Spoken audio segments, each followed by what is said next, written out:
Welcome everybody. This is the Saturday, August 5th, 2023 meeting of the Advisory Committee of Non-Voting Taxpayers. We're going to follow the rules for a virtual hybrid meeting. I'm going to recognize speakers. If you have questions, you can speak through me. There will be public comment available.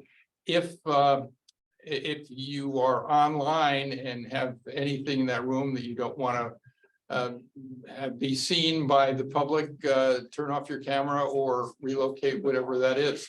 So let's go forward. You want to confirm that there's a quorum present?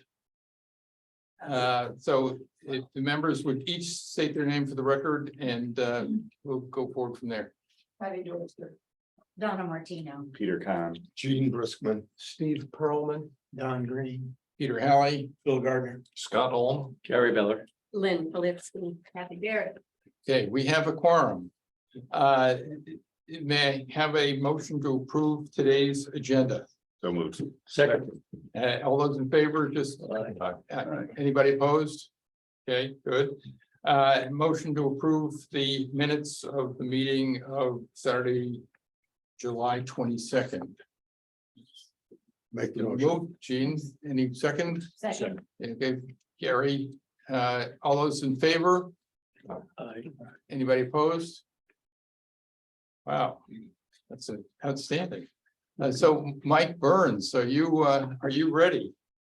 The first item on the agenda is to welcome Mike Burns, Back. who is the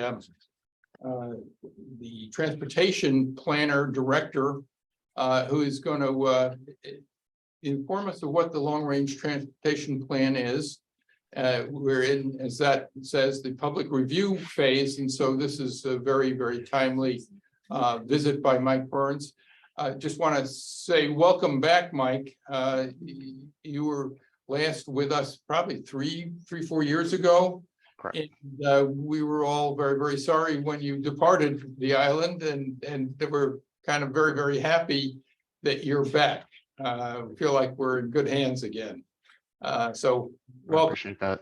Thank you. Thank you. It's good to be back. I jokingly call it a sabbatical going down to the Houston region. It's the 4th largest region in the country. I learned a lot, and I made a lot of good friends there and worked with some very impressive people, and learned a few skills while I was down there too. But I was happy to come back. I mean, it's you hear the weather reports. I mean, it's 100 degrees for 100 days. In that part of the country, Phoenix and the whole South. So it wasn't that hard to say yes when I was asked to come back.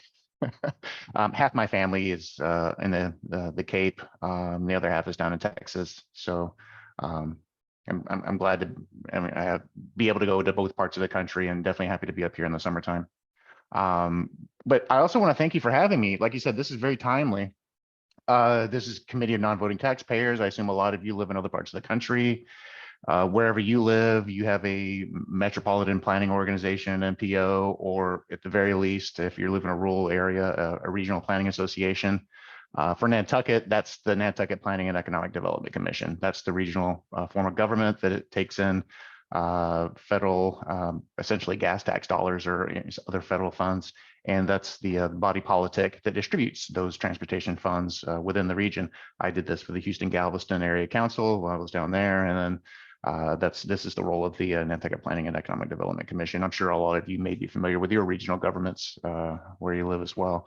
So as you may know, again, thank you for having me. I will be asking you to click on links and QR codes and let us know if you support a lot of the policies that are included in this draft document. So that's really the point of what I'm doing today, is going a bit of an overview, high level, very quickly through the document, and then asking you to participate by letting us know if you support the policies or not, and then tell us why, so that we can try to get better and better as we do this, because The long-range transportation plan is a federally required planning document that we do update every 4 years to guide major transportation investments for at least the next 20 years. And as I mentioned, every region in the nation is required to develop and maintain this plan to receive federal transportation funding. This update has been shaped through 3 rounds of public outreach: a visioning, prioritization, and now a review phase. And we have a horizon year of 2044. And it's now under public review. Comments are being accepted by the NPDC through August 21st. Figure out how to transition slides here. First, should I ask, are you seeing this okay? Am I sharing my screen appropriately? Good. As shown here in the project schedule, again, I'm going to fly through these slides fairly quickly, and I'm happy to go and answer questions at the very end.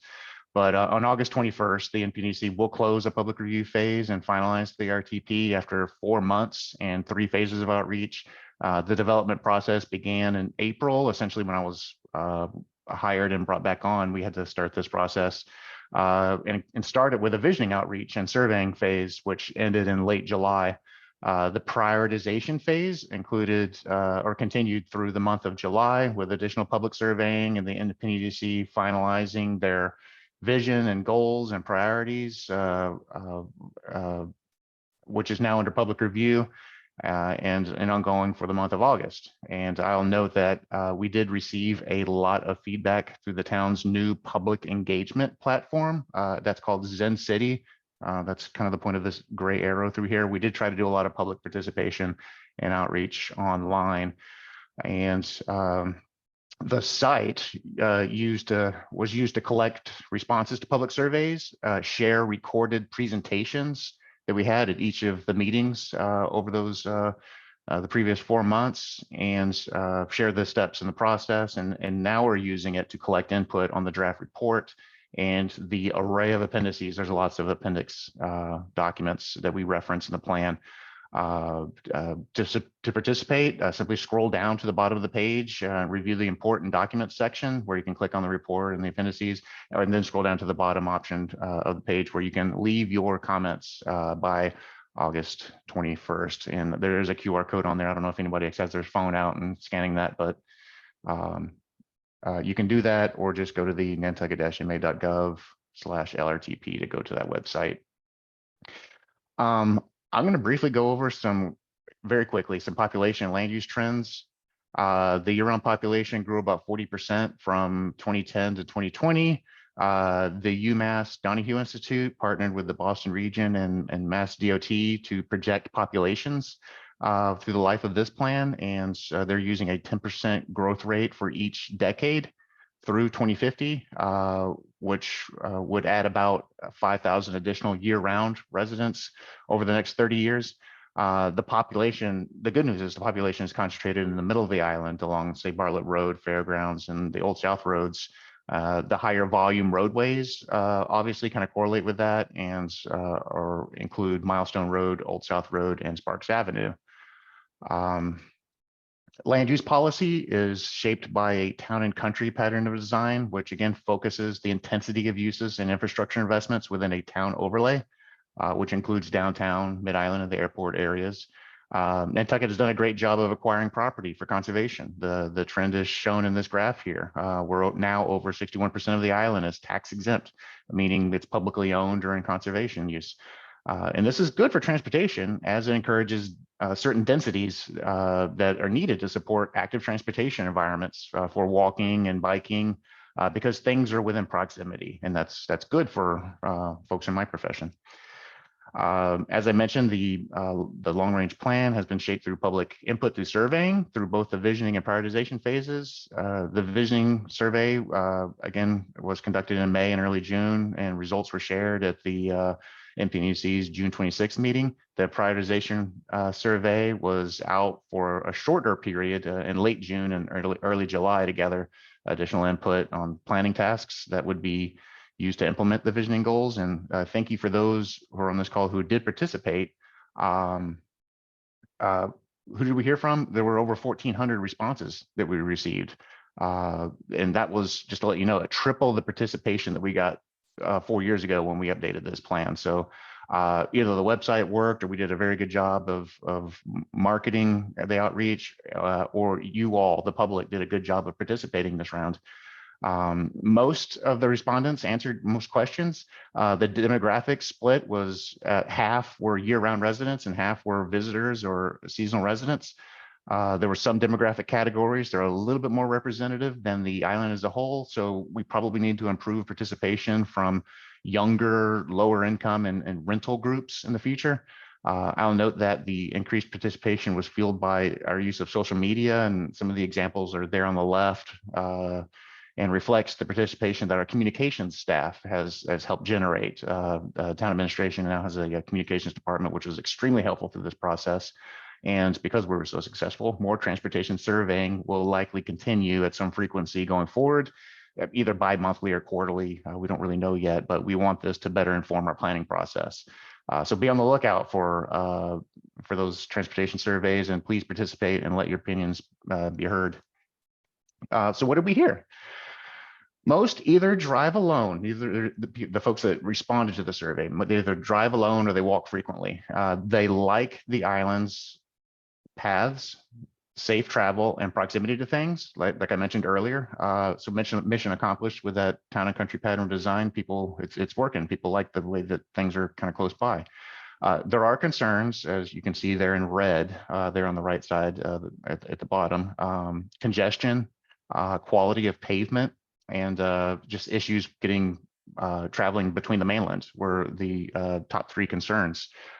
Just with the way this was formatted in the questionnaire, we give a whole array of qualities, and the public let us know what their three preferences were and then their three concerns. So this is what came out of that, and it helped inform a lot of what you're going to hear later on in the presentation.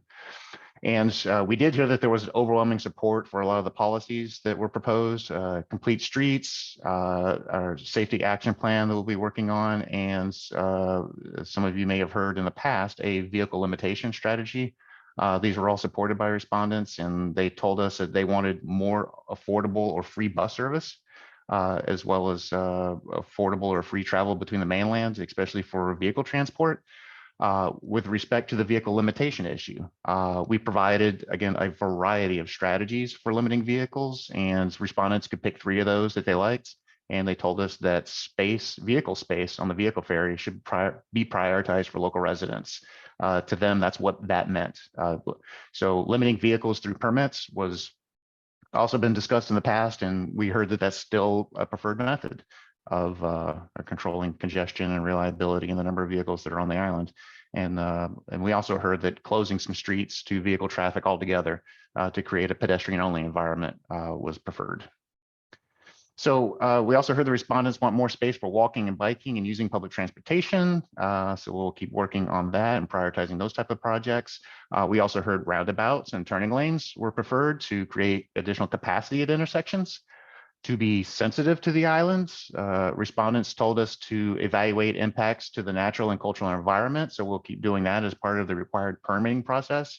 And improvements should, they told us, should reduce greenhouse gas emissions and improve roadway resiliency and reliability.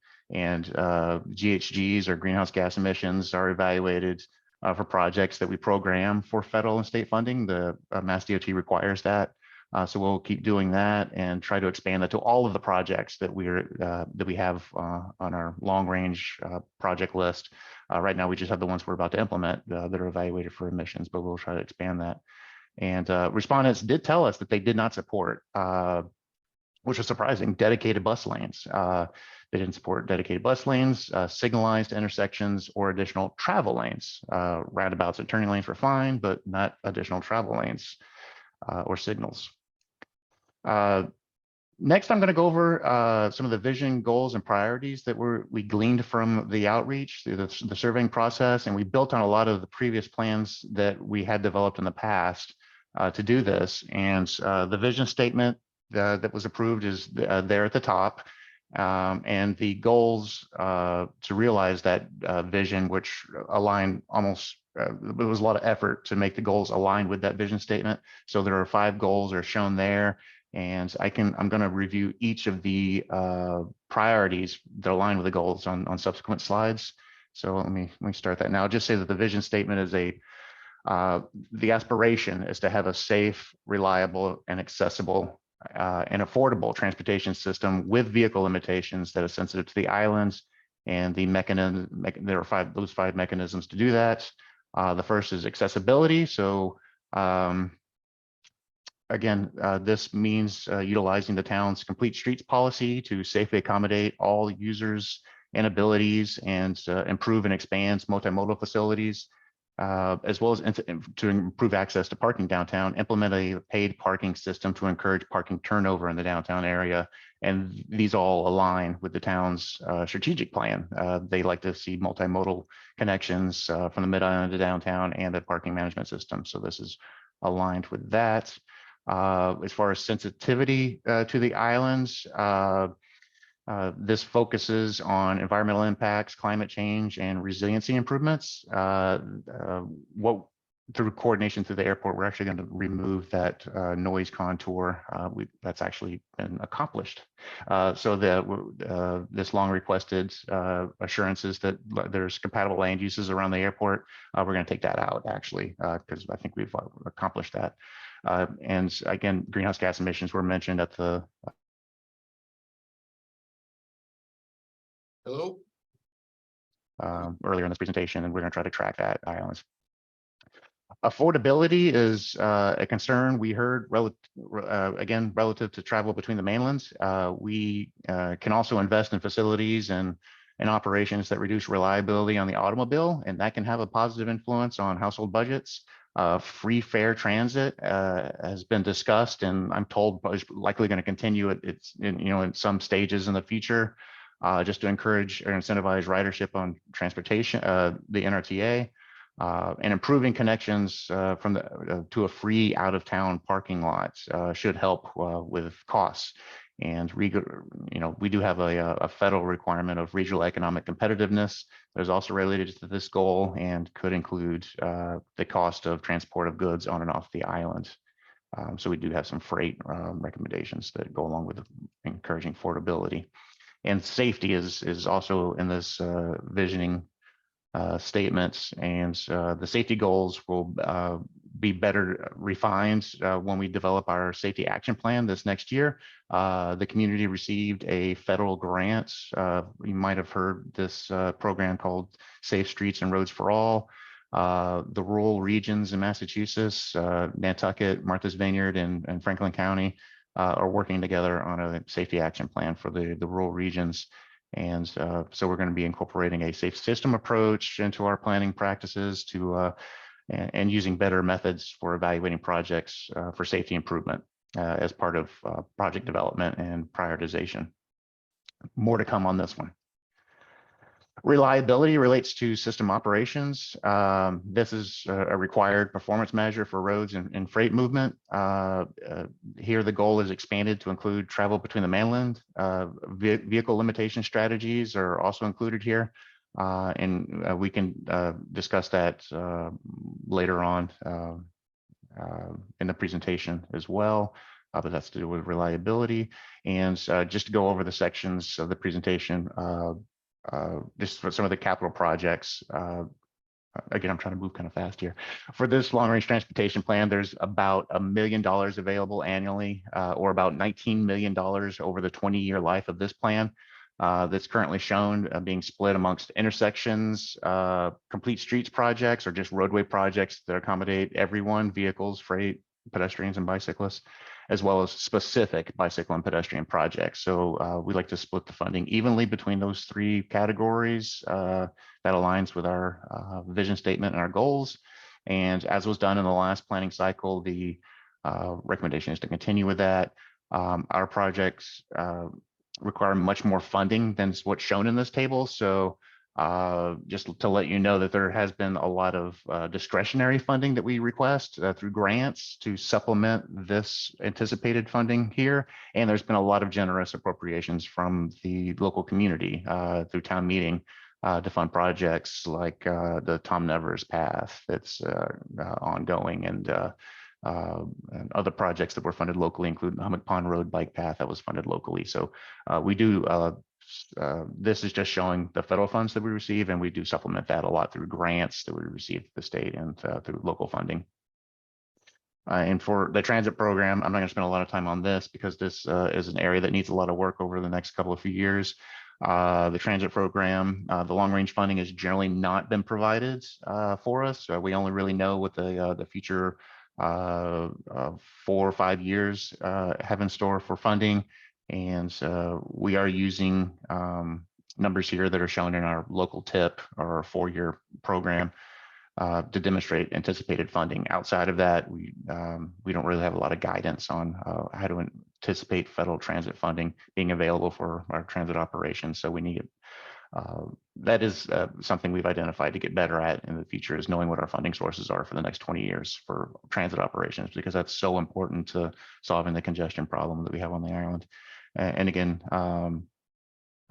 you can, for specific transit improvements, we do have a comprehensive regional transit plan that's listed in our appendices. If you really want to take a deep dive into the specific transit recommendations, I would refer you to looking over that document that's we reference in this plan to understand what specific routes and types of vehicles that we're looking at investing in going forward. I'll just quickly note that in the action plan, we talk about how we score and prioritize projects. This slide just quickly shows how we evaluate readiness in the scoring. The readiness here is described on a to an F scale. A project is ready for construction. F, a project is completely unfunded and is just an idea. And a lot of the projects are somewhere in between, like a B to an E.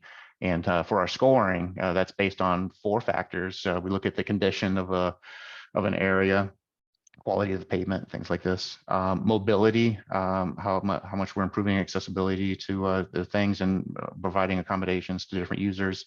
Safety is a factor, as well as sustainability. And these 4 factors have associated criteria that we rate on either a positive 1 or a negative 1 to gauge the impact of a project on those different qualities or those criteria. And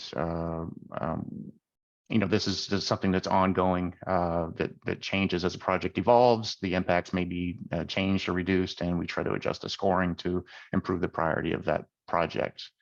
And just to show you how we've scored these are the, you know, based on the latest project scoring and readiness evaluation.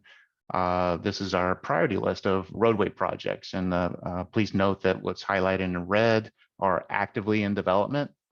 These are projects that include Newtown Road and the Surfside area roads, the Lovers Lane, Orkawa, Monahans area. And those are being advanced by town administration and Department of Public Works. There's also Pleasant Street and Williams Lane and Sparks Avenue. Those are still in the conceptual stages with options to be determined by the town later this year on just exactly what this project would look like or design options that we would be using. And based on previous estimates, just on construction cost and then inflating those costs since the last plan update, the value of all of these improvements on this list is at least $50 million to implement. And we do have descriptions of these projects provided in the appendices and are very similar to what was included or described in the last transportation plan 4 years ago. And I say $50 million to implement all of these projects. I mentioned that there's $19 million in the life of this plan. So you can see that there's a little bit of discrepancy between the wish list and the funds to pay for them. So we are heavily dependent on discretionary funds, grants, and local funding to implement this plan. Similarly, this table shows the priority listing of bicycle and pedestrian projects. And again, the prioritized projects that are ongoing are the Sparks Avenue path, or the widening of that sidewalk along the south side of Sparks Avenue, a path along Tom Nevers Road, which that's being reviewed by a few different groups. Now the Bike and Pedestrian Advisory Committee and the Land Bank is going to take a look at that as well, since they're a property owner along Tom Nevers. And if you're a member of the Tom Nevers Association, I think they had a group with a meeting where they shared some design options and just where that project is now, as well as in the Walwinet area. I met with a couple of homeowners associations in the Walwinet area to talk about where that project stands or the status of that project. So That both of those are still very early in the design process, but they are active and ongoing. The Mill Hill Path is, if you're not familiar with that, that's the connection from Prospect Street near the mill down over to Milk Street in Mount Vernon area. And that's being managed right now by the land bank. And the total value of these projects is 24 million. So again, we're still over what we anticipate getting from federal funds in the next 20 years. So again, a lot of these, like Tom Nevers, those need to be funded locally. And specific recommendations for each facility type is summarized in the document. For public transportation, the regions the regional transit plans recommendations are summarized. This includes improvements and expansion of the airport routes, expanding service along Hummock Pond Road, as well as having more fuel efficient fleet and paying for a lot of these expansions and fleet upgrades using revenues from paid parking in the downtown area, as well as improving space in downtown for operations, which is described as part of an intermodal hub proposal. And freight improvements include what was the NPDC had recently approved some recommendations to Mass DOT for off-island improvements and for port classifications and connections for off-islands. For on-islands, we asked for some classifications for Milestone Road to enhance the ability to secure funding to reconstruct that roadway. And evaluation of downtown freight operations is an ongoing task through a lot of local committees. So Milestone Road is definitely important for freight improvements, and we're trying to get some of that discretionary funds since that's a very expensive project to rebuild that corridor. Moving on to the airports, capital improvements, these don't impact our federal funding that we get. The airport gets their funding through the FAA, not FHWA, Federal Highway Administration. These are just provided for information only and to demonstrate that we actually do have coordination with the airport and as we're developing this plan.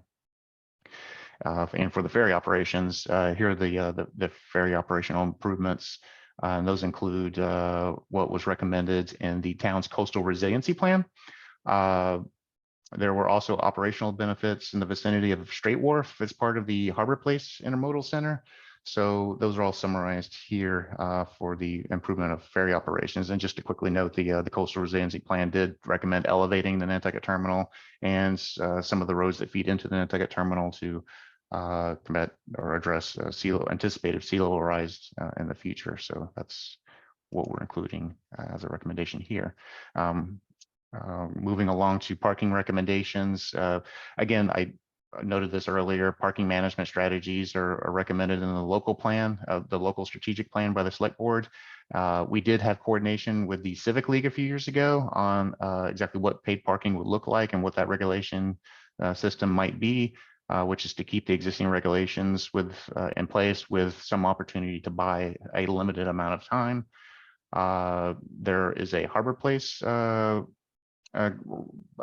proposal that includes parking as a component of that program, which would generate revenues for improvements to public transportation, downtown sidewalks, and marketing.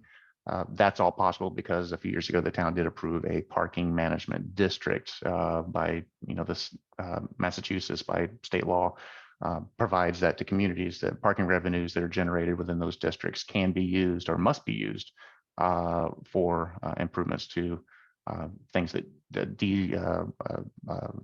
are not single occupancy vehicles that improve carpooling, rideshare, public transportation, like pedestrian, active transportation uses, all these things that discourage driving alone.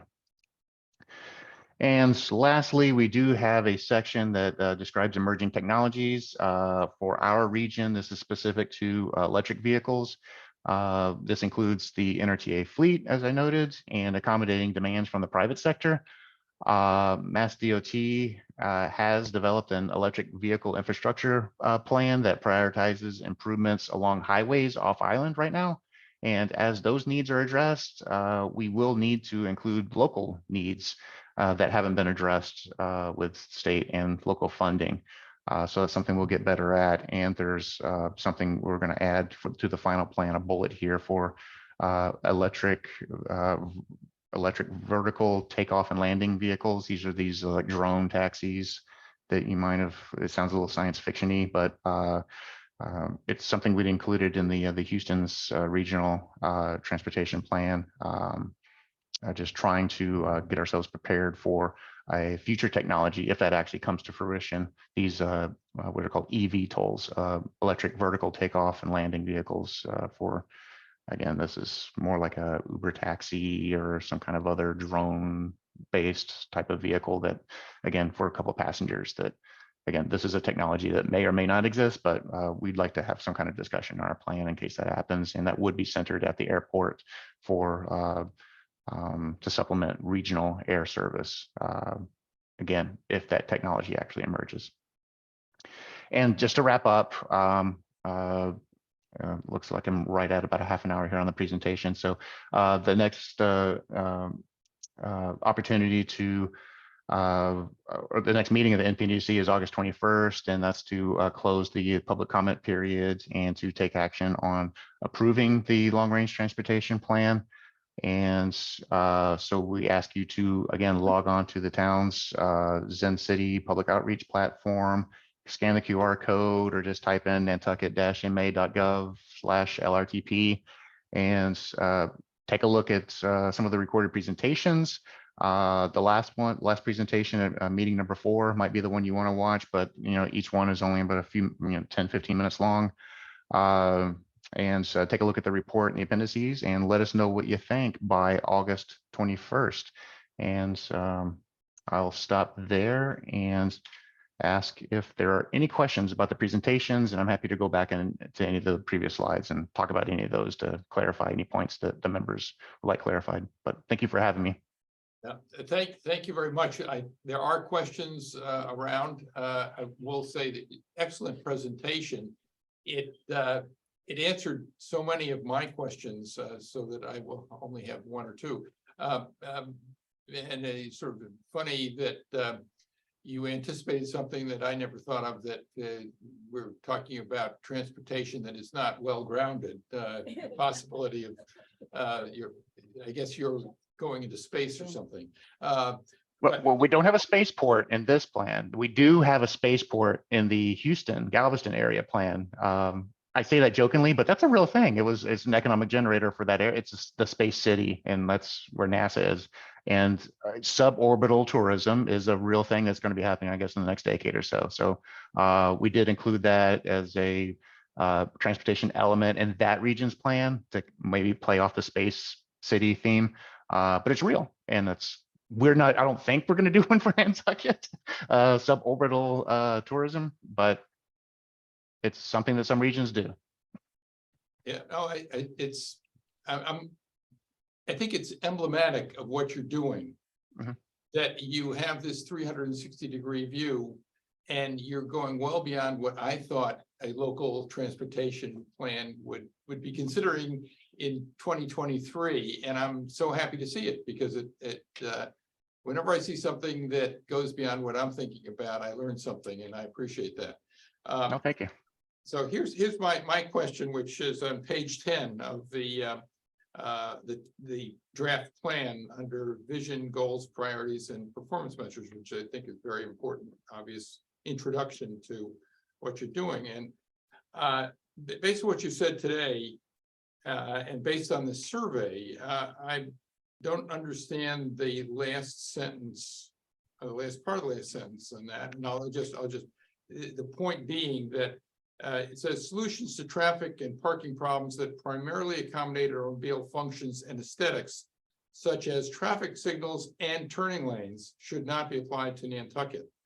I certainly understand the traffic signals point, but given that your surveys show that there is great support for turning lanes, I'm not understanding why that they should not be applied to Nantucket is part of the vision, goals, priorities, and performance measures.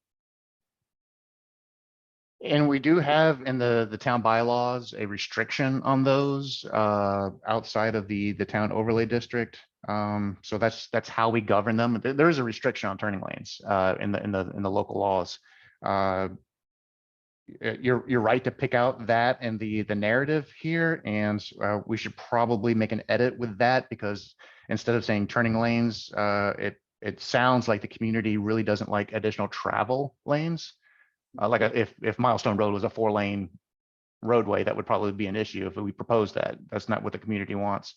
So we should probably explicitly note that here instead of saying turning lanes, say travel lanes. So if you want to make that an informal comment, I'm happy to take that note to the NPDC and clarify that and make that edit if that's something that sounds reasonable. I'll submit a comment through the normal channels after this, but it just it surprised me, and I'm glad you explained the additional travel lane issue, because that's not a turning lane. It would be like making Old South Road 4 lanes instead of 2 lanes. I take it. But anyway, so we'll just go around the table. Patty, Actually, I have 3 hopefully quick things. I was amazed by some of the huge vehicles, heavy duty trucks that are seen more often. And are we ever going to put a limit, because we have such ancient streets, any limit on heavy trucks? They just keep getting bigger. You want me to keep going on my second question? You want to take that one? I hear that a lot. I'm not sure if there's an easy answer. I would say that if you want to park in downtown on street, that having a larger vehicle is going to be an issue for you in finding space. If you have a smaller vehicle that's a little more nimble, you can squeeze into some of these tight spaces a little bit easier. So you would think that the environment would kind of control that a little bit. Again, we have like a bit of a construction industry, so there might be a large pickup trucks and stuff that are needed for those purposes. I'm not sure there's anything to be done about that. The oversized like freight vehicles that that in 18 wheelers and things like this, obviously those aren't really some streets those are just not appropriate for, and some we have to design the corridors to accommodate them, and we need to get better in some other areas for those larger freight vehicles. But that's a hard answer to provide you on some of the like a 20-foot crew cab pickup truck. I mean, that's. I'm thinking mainly of in the construction industry and these huge earth moving kind of things that you see on the streets more often. Any chance, and this has been talked about before, maybe giving a trial run to doing a moratorium on construction for maybe 6 weeks, July to mid-August, on as part of a plan to try it once and see. Probably outside the scope of what I can control, but that again, that's not something that's like something that's new that's been brought up. It does. It's if you need it done, I guess if you need some work done on the weekends in the summertime and that's when they're available, I guess you tolerate it. But it's hard when others need it and you have to kind of suffer through it. Again, that's a hard one to provide an answer to, other than maybe we can be a little more courteous and try to minimize that, get things done at the appropriate times. I don't like weekend work either where I live. I want to enjoy the weekends too. Well, to response in your survey to we have traffic problems, and there's the hoops that you're jumping through to solve some of these, whether it's rotaries or whatever, but your concentration of problems is maybe 6 weeks in the summer, and after that it's not an issue. So wouldn't this be a cheap way of trying to see the effects of less construction for 6 weeks? It's anyway, I wanted to bring that up. The last thing is, one of my main bugbears is going into town. A simple solution, not an expensive solution, putting a traffic cop on Main Street and Washington, like where the pedestrians are constantly flowing, traffic can't move, and it backs up all the way. A simple solution, not expensive. I'm sorry, did I miss the solution there for Main Street? And did you? I missed it if you suggested something. Traffic, again, for the 6 weeks that people are so upset about, put a traffic cop on Traffic calm.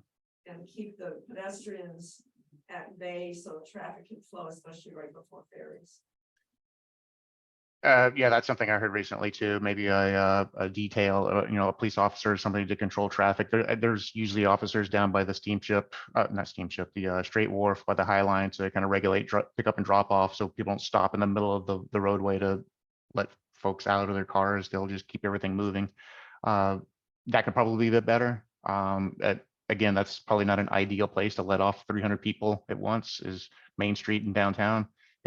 But it is what it is. It's there now. So yeah, I guess we can manage that better. And there were some operational improvements as part of this, just the configuration of the property as far as the Harbor Place development. When that was, and again, it's still a concept and just an idea, but there was some real issues that were thought through that could probably solve. And having curbside areas or more curbside area to pick up, drop off, whether you're a ride share, Uber, Lyft, taxi, a bus, or just bringing a family member or a friend yourself. If there was more curb space and curb management in that area to have that happen more efficiently, there might be less conflicts and congestion created because of that. So there are some solutions that are out there. I don't think anything's perfect, but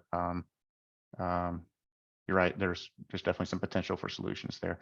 You did note on the construction thing, a big part of the economy of the islands, it's way more than the state as a whole, is a lot of our employment locally is through construction and through the service industry. So I think just the nature of the economy, the local economy, that it is a second home. And there are some renovations that take place, and there are expansions that are going on. And that's really part of what makes us economically competitive within the region, is the construction. So regulating that and controlling that, it's really difficult when you have so many people that are in that industry. To ask them to take 6 weeks off, I'm sure they'd love it, but it's it's hard to manage something like that when you're just so dependent on it. Well, but Okay. there's also the other side of the coin where many people feel that Nantucket is growing so quickly and building out, and people would like to see that slow down. And if you just, we've got 6 weeks in the summer where you can't bring all these people in and all these trucks in. We tried that. We tried that 2 years ago, was it? And it called the town meeting. I Yeah, spent 2 4 years years ago. of my life Yeah. battling the town Yeah. and this committee as well. We had people on the special town committee. And guess what? We actually got to the town meeting. Everything rejected.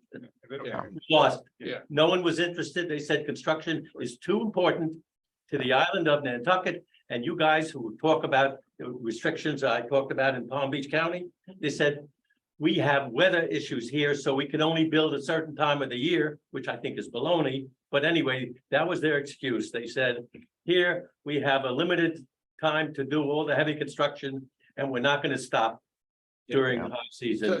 Even though, as a matter of civility in the old days, it just wasn't done. Yeah. But Okay. now people aren't civil anymore. Okay. So Levy, this is something that Mike can't do anything about personally, and it's a much bigger and different issue. But Mike, could you do me one favor and take your presentation down so we can see faces again? Yeah, let me stop sharing here. There we go. Yeah. There you go. Okay.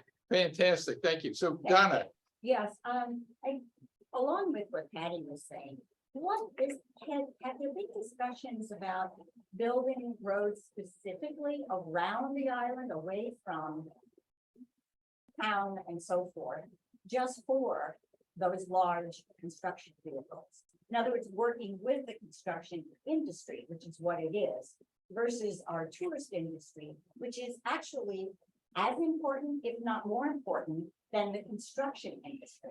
Is there any way to bring them together? So you could have roads outlined, and then all of these huge trucks will go a different route and get to the dump or wherever. Have there been discussions, Mike, about something like that? I think we did. It was a bad question. did we lose Mike? I think. we No, did. Oh, there you are. There you Just my- are. Okay, Yeah, I'm still here. And if there's some ideas you want to flush through and then put forward a recommendation, I'm sure that there's the select board and other staff that'll take a look at that. And if we need to have, coordination meetings and workshops and stuff like this, we can schedule that. But I think we need something a little bit more concrete on exactly what the proposal is. And then we can try and see if that's got legs. Yeah, you're the transportation expert. I was just thinking, Huh. if there was some way to work around this so that you would have a semblance of tranquility during the summer months. Because so many of the homeowners come just in the summer and they're Mhm. coming from New York, they're coming from all over the country and the world, and they don't want a lot of trucks. Mhm. And a lot of congestion. So there must be something we can address to satisfy both industries.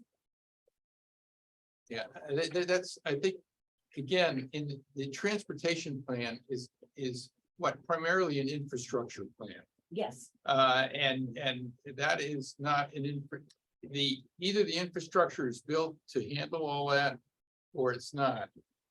It seems to me that what we have in the past, and that doesn't mean we can't in the future, try to persuade people to change the way the island operates with respect to construction. But if you look at this plan that Mike is distributed, you see the enormous percentage of the island's economy that is generated by construction. And there are a lot of people who live here and vote here who are not in favor of doing what you suggest. And so as Gary said, the last time we approached this subject was through a revision to the noise ordinance in Nantucket. And the suggestion, one of the suggestions that we tried to get into revision was to take out the weekend. We tried everything, Yeah. we tried, we couldn't even get them to agree not to do heavy demolition on July 4th or Labor Day. I mean, it didn't matter to them. We had all these rules that said, at least during high season, you could do internal construction, but you can't do heavy construction demolition. And we tried just July and August. We tried just weekends. Whatever we tried, the committee rejected it. The committee, we had a representative on the committee, but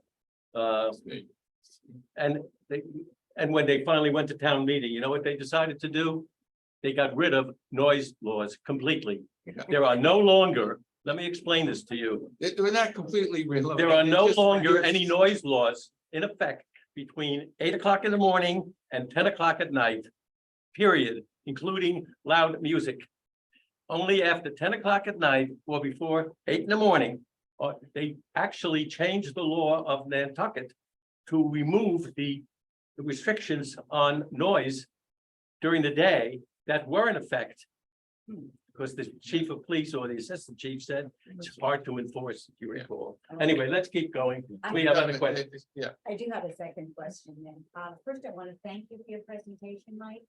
Thank you.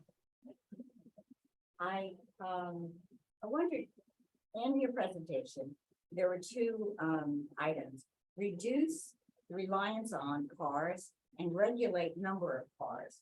I'm curious, as you were working with your committee, what ideas were floated? I missed that last part of it. The two items: reduce Yep. reliance on cars and regulate number of cars. And I was curious, what ideas were floated? Could you elaborate on some of the thoughts that surfaced? Yeah, on the specific things, there's just like you said, regulate the number of automobiles. What does that mean? Well, I guess we have to go back and do a revisit some of the work that was done a decade or two ago on the optimal vehicle capacity study, and maybe updating that and revisiting that, since it sounds like the community wants some effort done towards that. Again, when we surveyed the community about asking what do they mean? What does each respondent mean when we talk about vehicle limitations? They told us that access for residential vehicles onto the ferry was something that they wanted to improve. So limit the number of vehicles so they can have better options to get the vehicle off the island, and the affordability of doing that. That was something else we heard, is just too expensive to do that, and it's very restrictive. So I think that's the interpretation of what that meant. We also interpret that when we do congestion management, when you want to limit the number of vehicles, we need to provide them options to the automobile. So if there's not safe, accessible bike paths and sidewalks and public transportation, if that's not super convenient and affordable and easy to use, then the traveling public aren't going to use those. So we need to provide those options so they have an option to the automobile. And then there is a rationale with parking management that if we charge for parking in downtown, that becomes an economic disincentive to park all day or drive, and people will find more efficient means of getting downtown. Some people won't, and they'll pay that price, and we'll take those revenues, and that's how we expand and improve our transit and sidewalk infrastructure. But that's, a cost disincentive is something that's in place that we're proposing in the plan to help regulate that as well. But again, this idea of a permit or some kind of registration of vehicles and limiting those registered vehicles or permits or something like this, I mean, that's something that's been talked about for decades, and there's just really never been a plan that was put forward that the community has embraced, just the idea of that. But we are taking components of that and trying to pursue again through the steamship authority, through better access for local residents to get their vehicles off, and through other means to access parking, and just discouraging driving alone. That's basically the one thing that we don't want to encourage is, people just driving by themselves, parking by themselves to meet a group of friends when they could have probably carpooled or done something else to reduce the demand on parking, reduce the stress of certain intersections. I mean, there's lots of things we can all do to contribute to a solution. Going back to Okay, next question. We have a lot of people want to ask questions, Donna. I think a lot of people want to ask questions. He doesn't have that much time, so I think we should let's keep moving. Mike, I have a process question, which is Sure. the survey identifies the issues, and I commend you. We obviously now understand or better understand the issues. But how do we inform the solutions? I mean, I think particularly looking at the two issues that strike me as important, particularly important, the vehicle limitation issue and the intersections issue. How does a group like ours or anybody else really have an opportunity to affect and have some input now into what the possible solutions are? Because these are complicated issues, and my sense is that every 4 years we have this survey, but unless we get cracking on the answers, we're going to have the same issues 4 years from now as it seems we've had in the last 4 years. The last 40 years. Yeah, and there are certain performance measures that we try to put into place to see if there's where we are right now, what's a good target to achieve. We do that with the parking. Right now, the town strategic plan has a goal of 85% occupancy for downtown parking. So, we can see where we are with that. There's other measures with congestion that we're going to try to set up performance measures now that we have new data sets that we can look at and track trends going forward. You mentioned congestion and intersection use. Yeah, we can implement some capital improvements and fix some intersections, but travel habits are something that's trending in the wrong direction. People driving a little bit more in Nantucket than they have in previous years. And that's, I don't think an intersection fix is going to maybe address that, but people are driving more. It's a couple of miles more on average every single day that registered vehicles in Nantucket are traveling than they were, pre-COVID, or even, the last couple of years since the pandemic kind of ended. So that's trending in the wrong direction. And the rate of people driving alone, that's something else that's tracked through the census and American community surveys, that we did have a goal of, it was at 66% of commuters on Nantucket drive to work by themselves, 66%, which is very good if you look at nationally. I mean, it's more like 90% in some other parts of the country. New York City's you know, kind of the outlier. I think most people take transit there because it's just the easier way to get to where you need to go. But that's not the case everywhere. So we were at 66% a few years ago. That's trended in the wrong direction. We're now in 70, closer to 80%. That's what the latest numbers were. So it's just travel habits of folks that, you know, live and visit Nantucket, or they're just driving more. So that's, I don't know how you fix that, but that's something we should probably track and try to get better at and see where we are 4 years from now. And in some of these policies that we are trying to seek your support for. I mean, we want your community to kind of participate in our survey and let us know that the policies, you kind of subscribe to those. How do we- And then in 4 years, we can see if those actually are working or not. But I guess the question is, how can we influence the solutions? Where do we have an opportunity to present our ideas about how do you deal with the intersections? How do you deal with the limitation on cars? How do we advance that? No, I don't think so. No, that's. I would say try to participate in you know, routine meetings like this. If these come up and just updating your membership, that's, you know, that's a good way to kind of track progress and what's being. But you can also, again, I'm trying to sell this going onto our website and give us your opinions. There is power in numbers. Again, we've tripled the amount of participation we had 4 years ago. If you can participate and tell us that parking management seems like a good idea and you want to be able to buy some additional time downtown, and that seems like a good thing to have in place, let us know these things. If you support evaluating impacts to, you know, the natural environment, projects that reduce greenhouse gas emissions, we'll put out the array of projects and what their impacts are. And if you tell us that you subscribe to that and that's a good idea, that's a great way to kind of build momentum. There are limitations with this committee and say, go to town meeting and vote for this, but that's, you know, not an option. But if there's other ways to participate, write letters, influence those that you know, you have friends that are local voters or decision makers, you know, that's we're trying to get everybody rowing in the same direction with this. And if this array of policies are going in the right direction, we'd like you to let us know that you support that. Okay, next. Thank you very much for your comments and your presentation.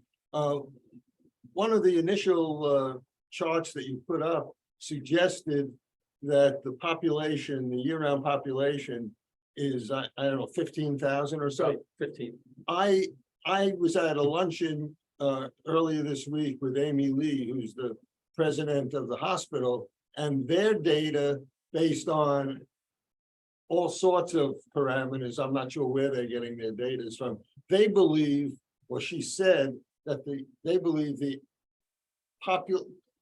year-round population on the island is closer to 25,000 people.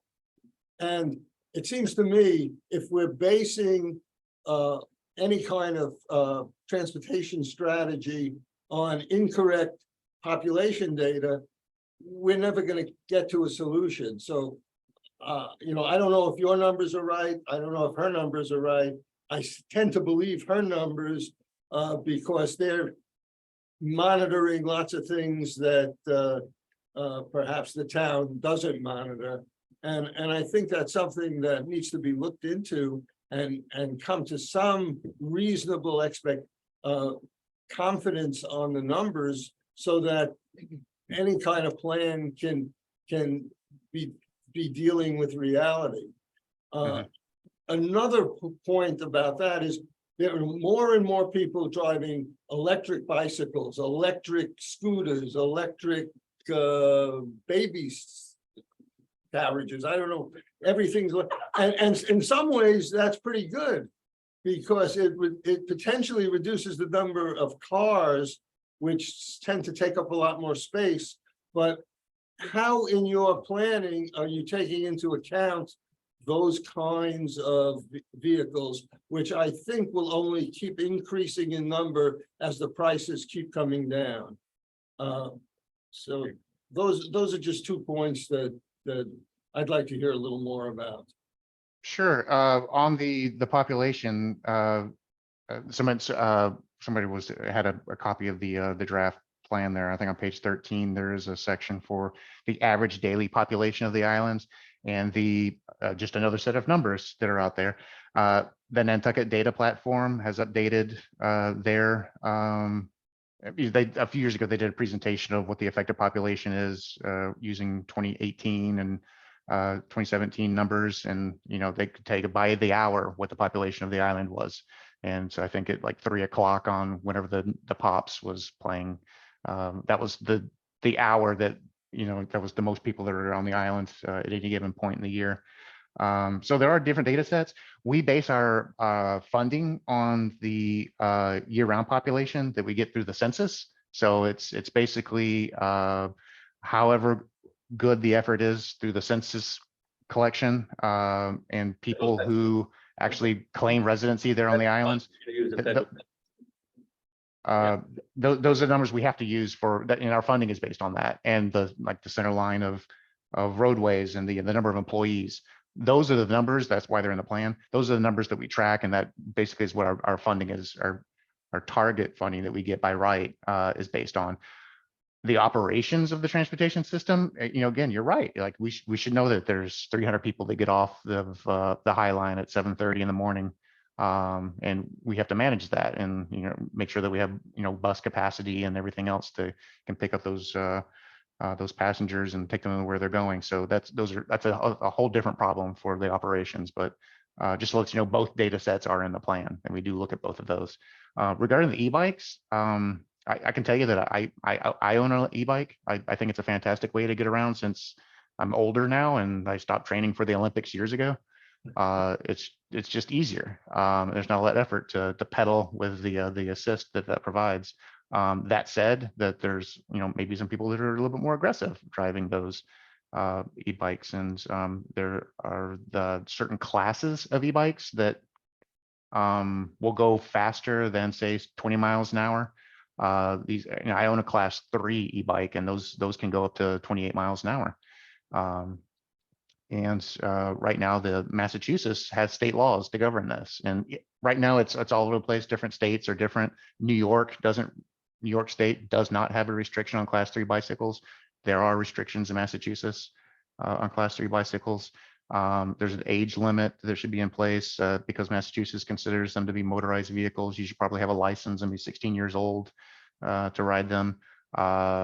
It's kind of a messy enforcement and legal thing right now, and there really needs to be some improvement on getting some more control on the class of e-bikes, regulation and enforcement of those, and making sure that there aren't certain like younger populations that are just riding bikes that are a little bit more aggressive and have higher capabilities than what they should be using. So there's a fair point that there needs to be more attention on that. But that said, I think it's a fantastic, we shouldn't ban e-bikes. I don't believe it's a good option to get them as an alternative to driving alone. They don't use there's not a lot of emissions from them. They don't eat up parking downtown. So why not encourage them, especially if they're easier and make just the effort of riding a bicycle it's so much less effort. So hopefully there's a balance that can be reached somewhere in the future to make it safer for everybody. Next person, anybody else? I just have a quick question on the steamship authority.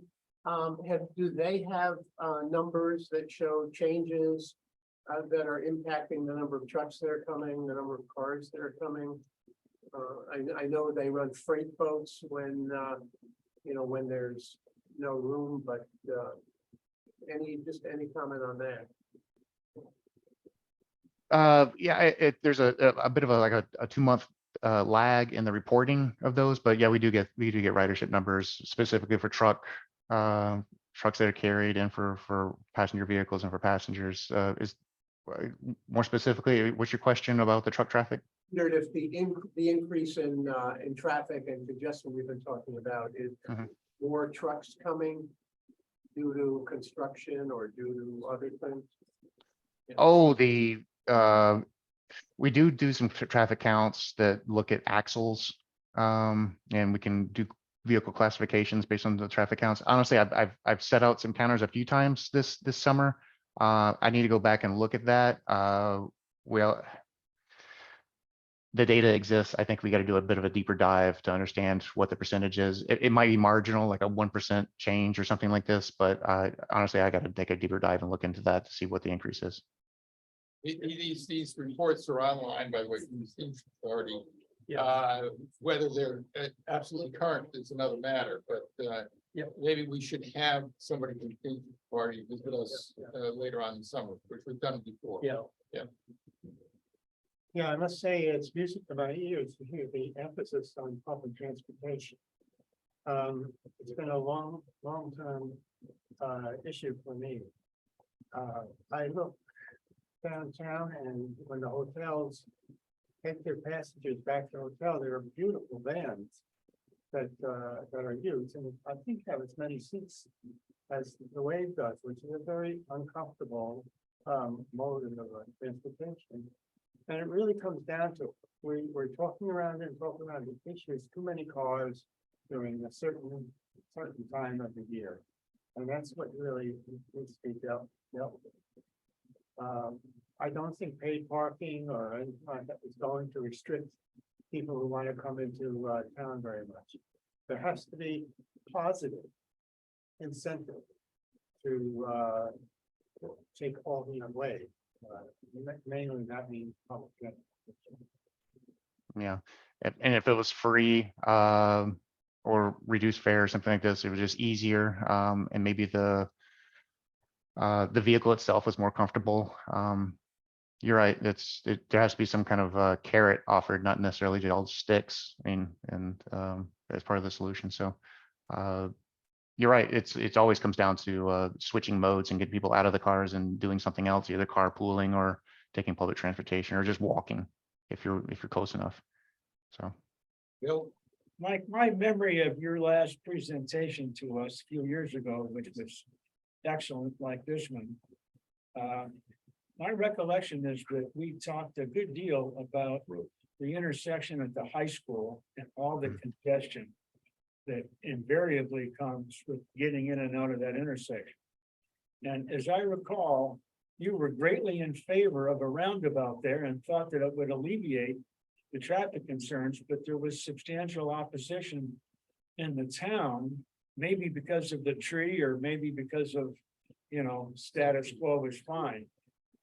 Do I have that right? And do you still think that intersection could benefit from a roundabout? it's on the list. Yeah. it's on the list. It's the option that's supported by the region, the NPDC. There's roundabouts that are recommended for a number of intersections, not just the hospital, high school, Four Corners intersection that you're talking about, but at the Bartlett Road and Surfside Road intersection, Old South Road and Fairgrounds, Nobody Farm Road and Milestone Road, which is heavily congested now these days. The region still recommends that. There, like you said, there has been some opposition, and there was while I was away in Houston, there was a town meeting during the pandemic that prohibited the use of roundabouts near the schools within, let's say, 1,000 feet. Town council tells us that that's non-binding, and so take that as far as you want to take it. But until there's more local support from the community, I mean, that's we can recommend of what the preferred alternative is and what the solution might be. But if the local community doesn't want to support it, then there's other problems we can focus on, other problem areas, like a Tom Nevers or Surfside area, or Wallwinet, that we can devote our time to and advance those projects. Which, I mean, you saw the list. There's the whole list of needs. It comes down to our scoring, which our scoring suggests that the roundabouts, those intersections, should be prioritized. But again, it comes down to what the local community wants. It's always usually a political process. We do try to have a data informed process. Look at the data, but we also try to balance that against some other qualitative input, and that's usually just a political process. Thank you. Reality is hard to deal with sometimes, but I understand that one of the proponents of that, one of the people who are antagonistic and persuasively successful in being antagonistic to that roundabout has moved away. So He's died. there may be some chance. Don't forget it. Scott, Do you have any data on the proportion of road use that is occupied by commercial as opposed to personal use? I think that would have a pretty significant implication for policy here. Oh, you mean by which roads have a higher percentage of truck traffic? I mean, of the traffic on the road during, say, a weekday, what Uh-huh. proportion of that traffic is there for commercial purposes? Business-oriented travel, and what is personal? And it could vary by road, but, you know, informally, I certainly have a view on it, looking at the traffic pileups. But I think Yeah. that, you know, how that question falls with the data, I think would have some pretty good policy implications to it. Yes. I don't know what those splits are. We have at least one, well, we have one permanent traffic counting station where we could probably get that kind of data from that one permanent traffic counter. We want to have other permanent traffic counters installed. These are cameras that are there's a computer system that does the counting of the traffic and that classifies the different vehicle types.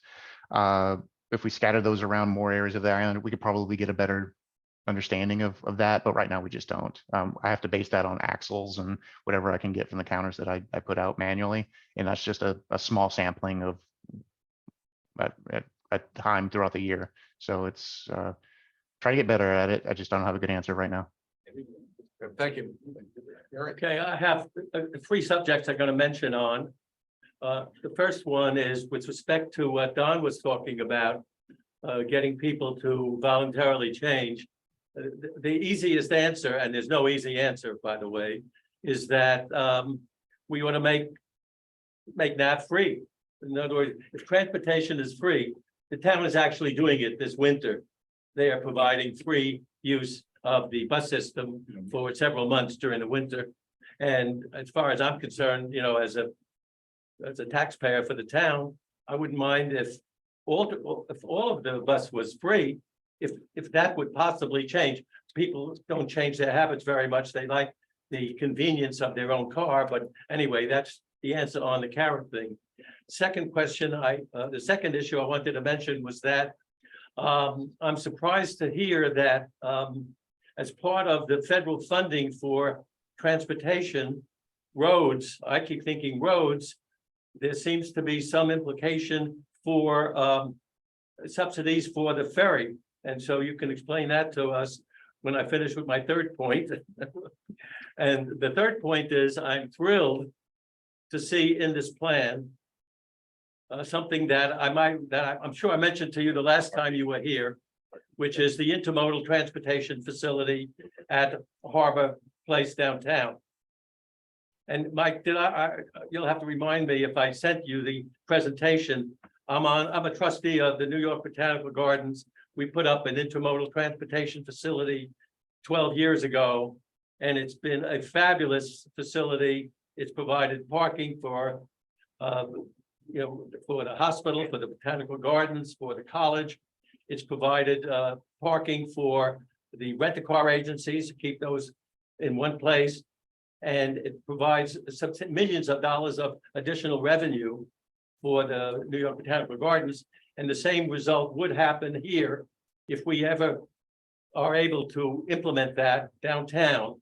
But there will be plenty of people who will use the intermodal facility for overnight parking and pay fees to do so, including in the winter for winter storage. So it's a way for the town to get millions of dollars of additional revenue and get cars off the street. So I hope that keeps moving forward. As I say, I was thrilled to see it in the plan.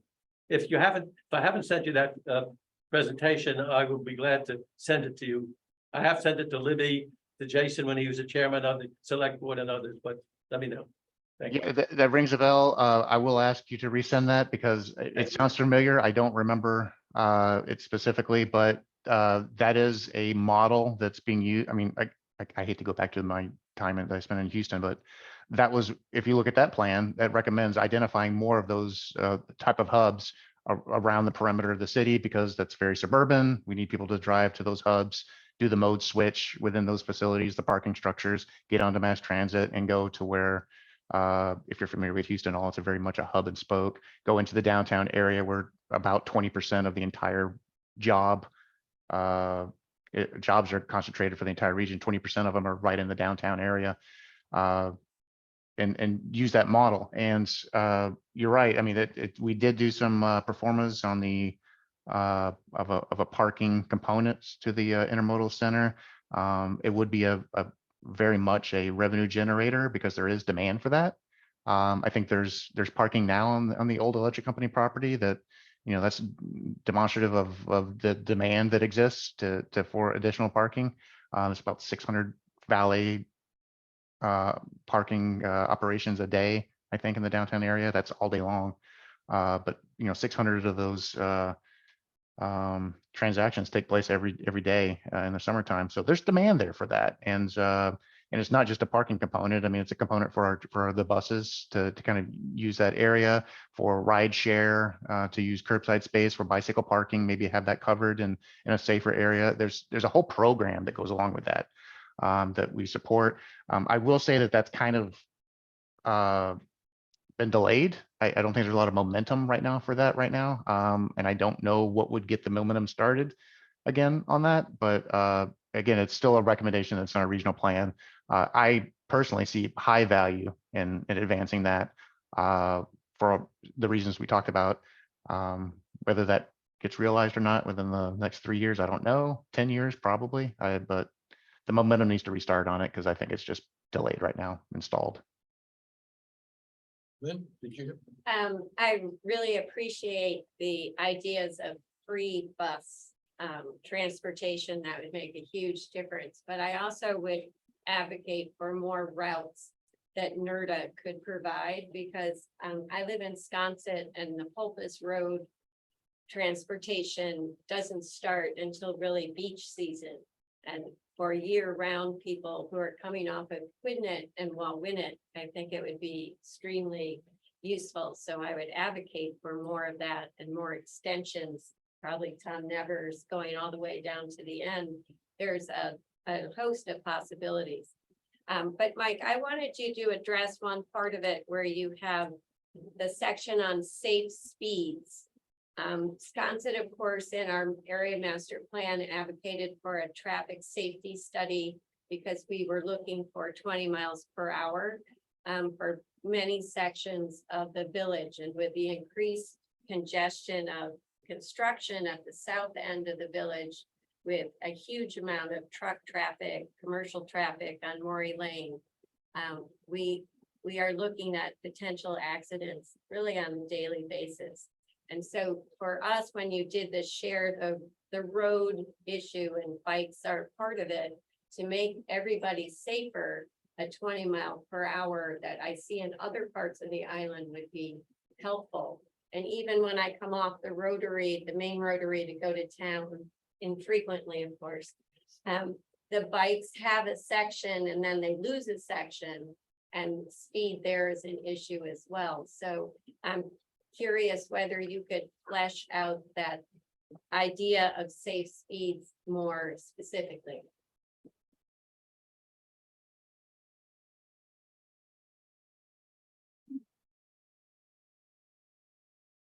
Are you muted? Mike, we Mike, you're muted. can't hear you. I'm sorry. There was a flicker that happened here, and I'm glad I didn't lose connection completely, but I guess it was anyway. Just to answer your question, to get past this technical issue, the town does have a 25 mile an hour speed limit in some densely settled areas. That's what the state provides, is the minimum speed limit that outside of school zones. There are some 20 mile an hour signs throughout the island. Those are unenforceable.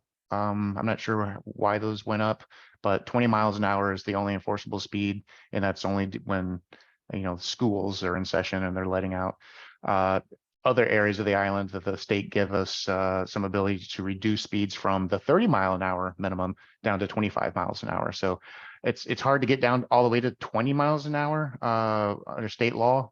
But 25, I think, is probably and I want to say Sconset is within the 25 mile an hour speed limit zone. So that would be what would be regulated. It is, except for in your Milestone Road traffic report that's on the website, you cite that part of Main Street is 30 miles an hour, which is inaccurate. You don't get to, you go from 25 to 45 once you hit Hydrangea Lane. Yeah. But none of it's enforceable without a police officer there giving tickets. No, you're right. You're right. I'm curious which plan you might be referencing. It might be one that kind of predated the state statute that, I mean, this was all something that got approved in 2018. I want to say that the right to lower the speed limits down to 25 miles an hour. That study might have been before that Right. law was passed. So apologies for that confusion, but you're right. Enforcement is a big part of this. And so safe speeds within your report. You're just trying to have enforceable 25 miles per hour. Is that the whole purpose?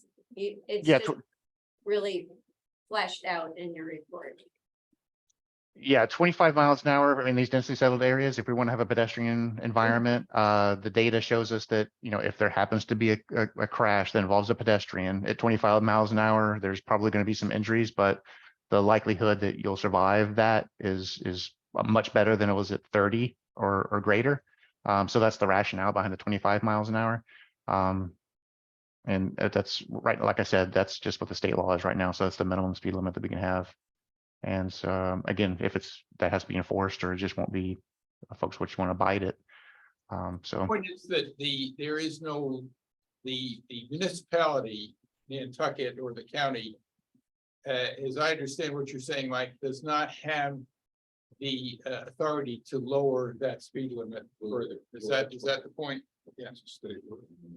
unless it's certain, well, for Milestone Road, I mean, yeah, once you get into the village of Sconset, yeah, there should be a big yellow or orange sign that says 25 miles an hour densely settled within that district. So that's the enforceable. If it's next to a school, this, state law says that, when there's, children present around a school, that, you can lower your speed limits in those school zones to 20 miles an hour. But those are, and I think there's a couple of other conditions where you can lower it 20 miles an hour, but those are very, very restrictive. And, as soon as we got the ability to lower it to 25 from 30, we did those in the village of Sconset and then around town, put those signs in place so that we could have that. But at least for right now, that's the best we can do for regulating speeds and trying to keep that as a safe environment.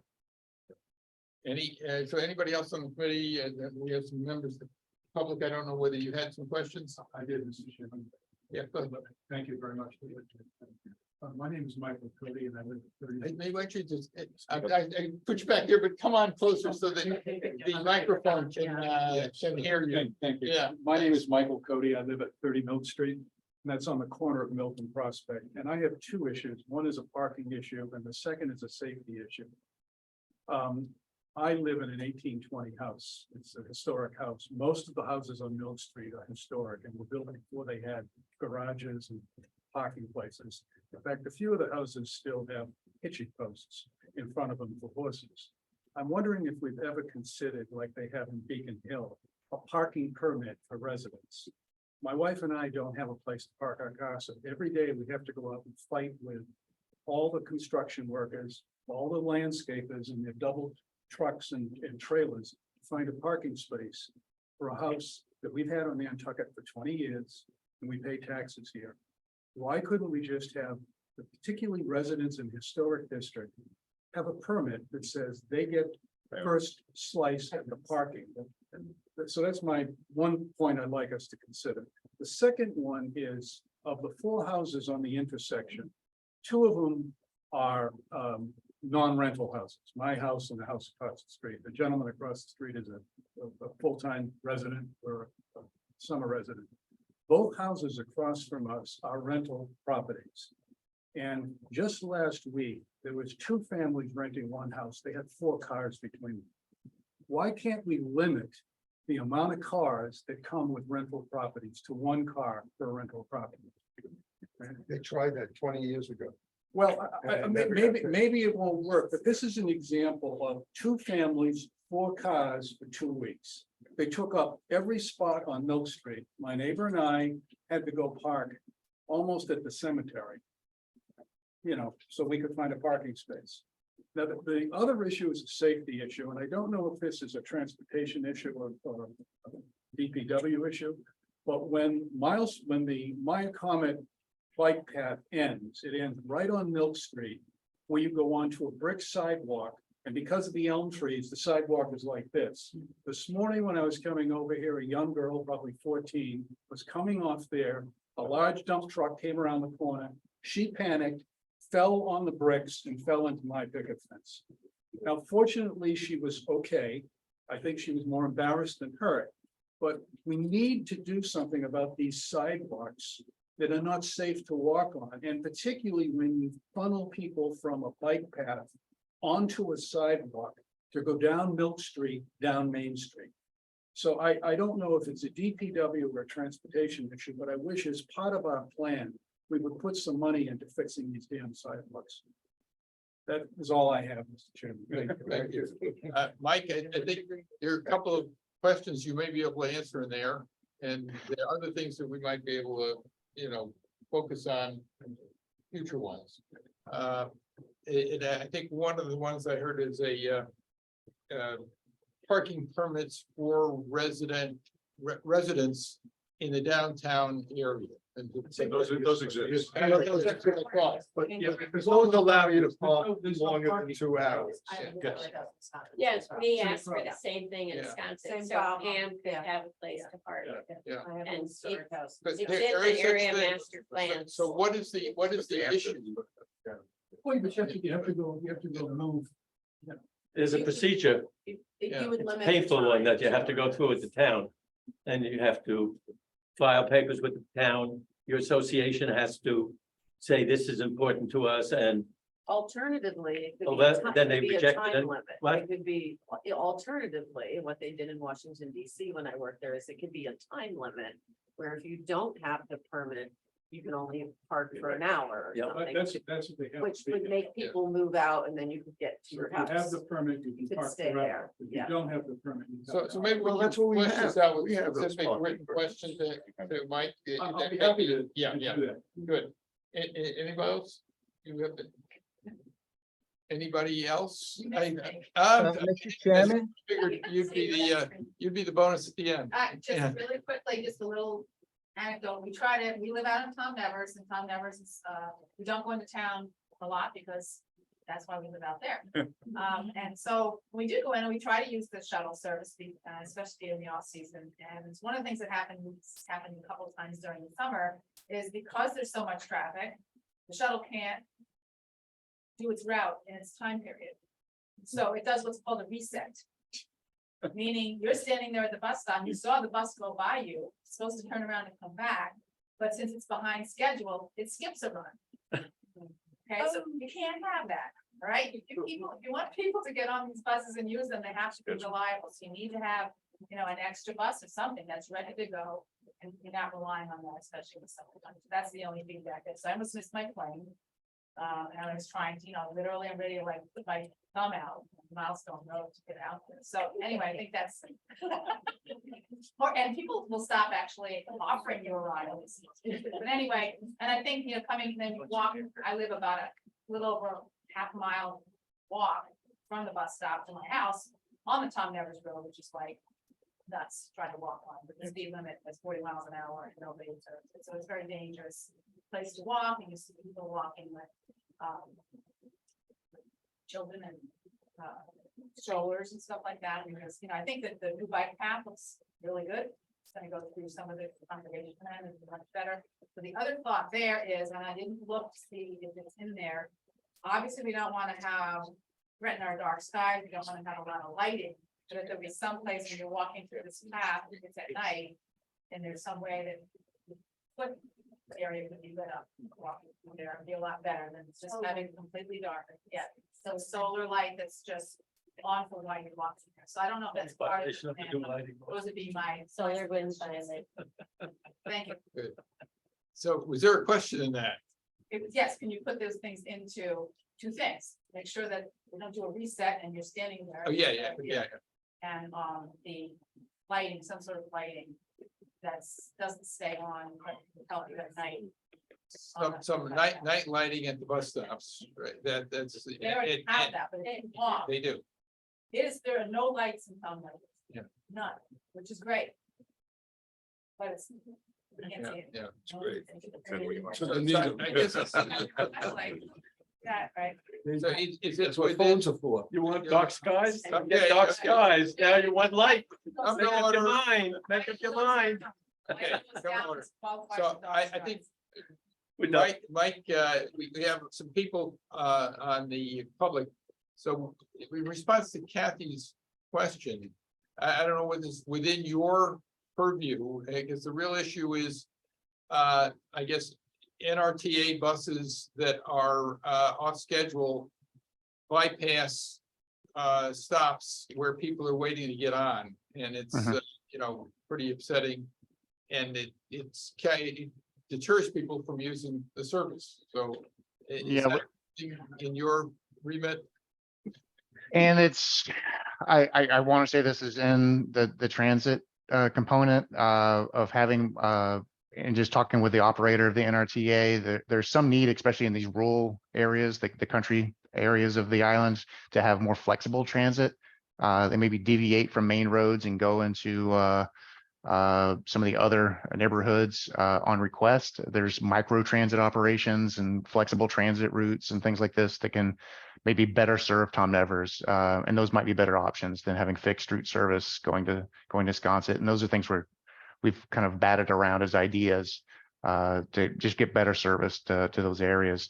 And we've also talked about the lighting that came out through a number of public comments that we received in the visioning and prioritization, is that in the wintertime for year-round bus service, I mean, the sun goes down at 3 o'clock in the afternoon and it gets dark at 5. So and people need to take the shuttle to get home or do different things. So maybe there does need to be some kind of lighting at those bus stops, and we've explored some ideas of how to get some solar powered, very minimum lighting onto the post for the stop, or at least locate the stops next to where existing overhead street lighting is. To make that more accessible. You're right, that's a safety issue, accessibility issue, and something needs to be better, but also be sensitive so that you're not, it's not this big glaring light that impacts the dark skies initiative, but is still safe. Did that address the? I think so. We had a shaking yes. Thanks. Anybody online have a hand Hi, up? this is Jim McHugh. Mike, I have a quick question for you. Have we started a plan with regard to the Surfside Fairgrounds intersection for once the 40B project is done?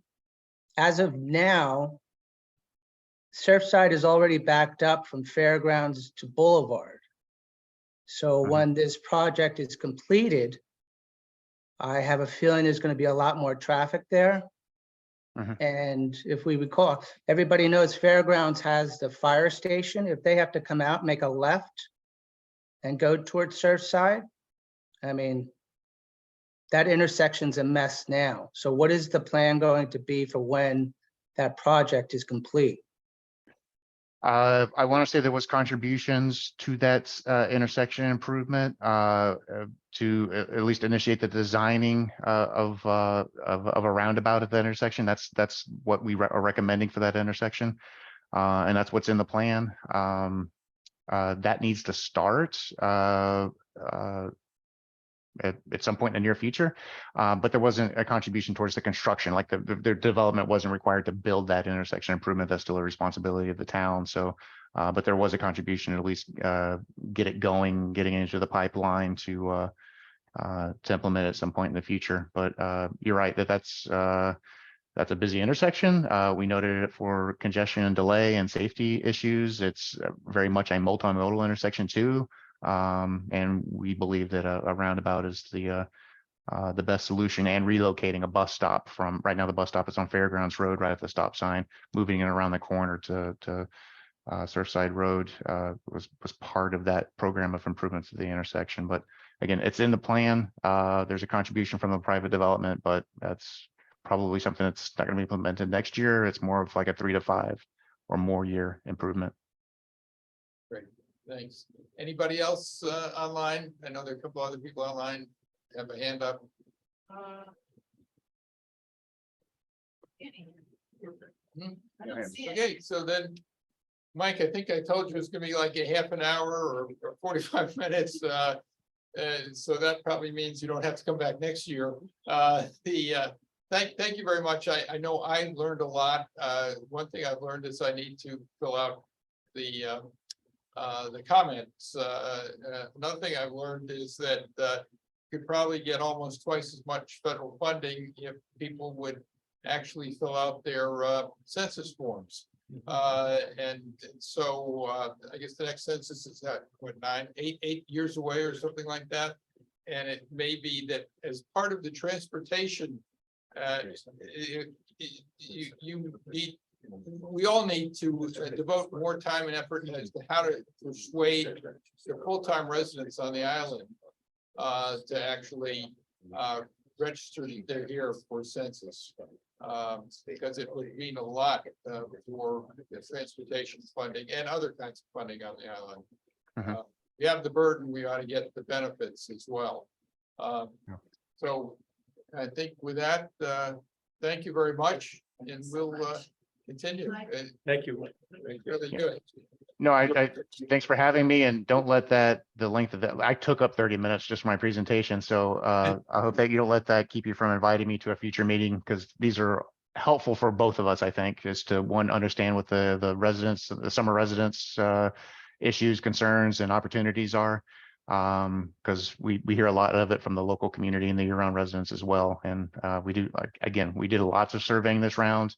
Half of the responses we got were from visitors and seasonal residents. The other half were year-round residents.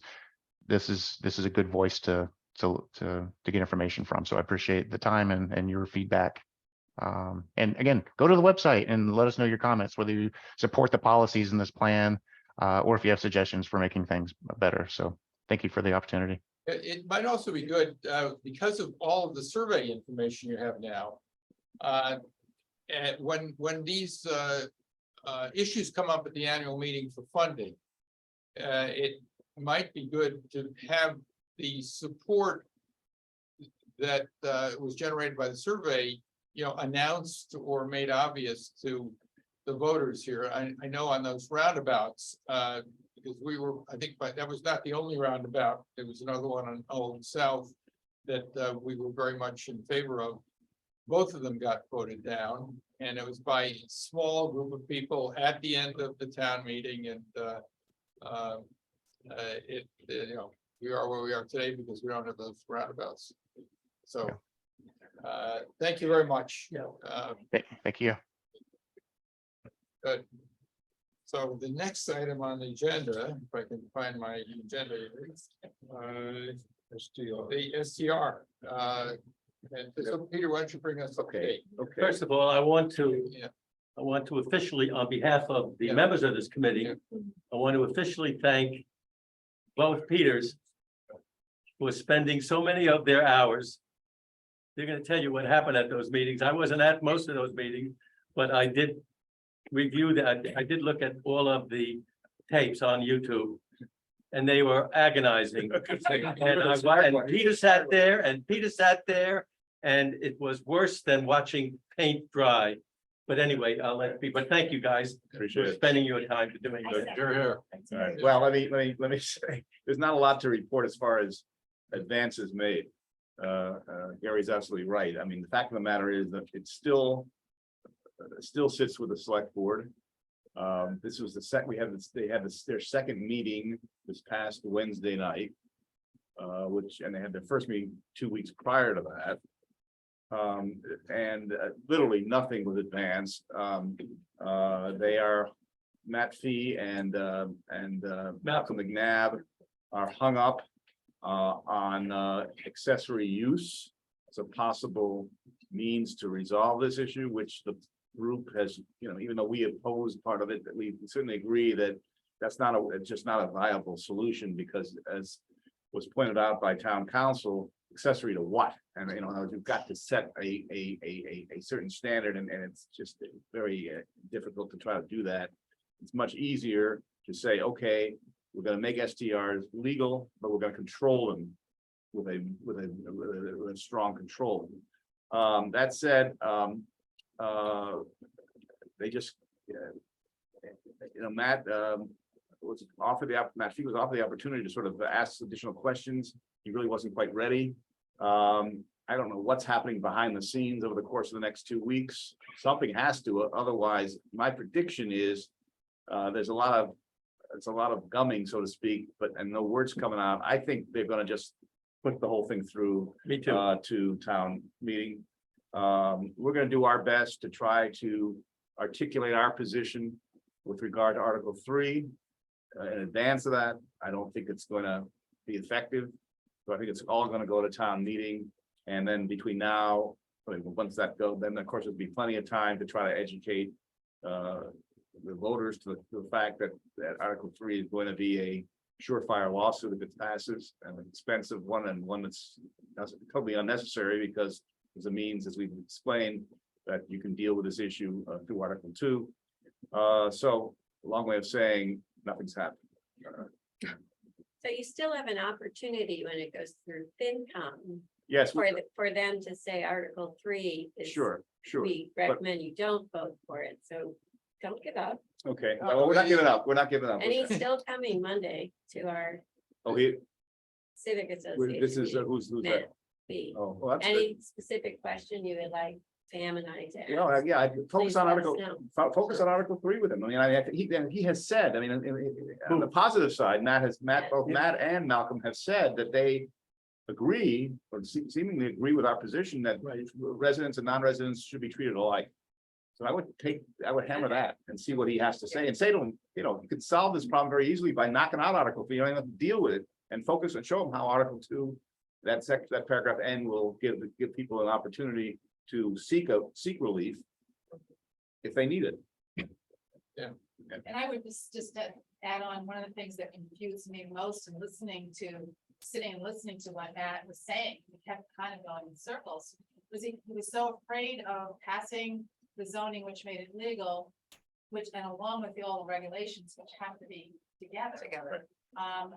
That the voters would go undo them next year. I mean, who would do that?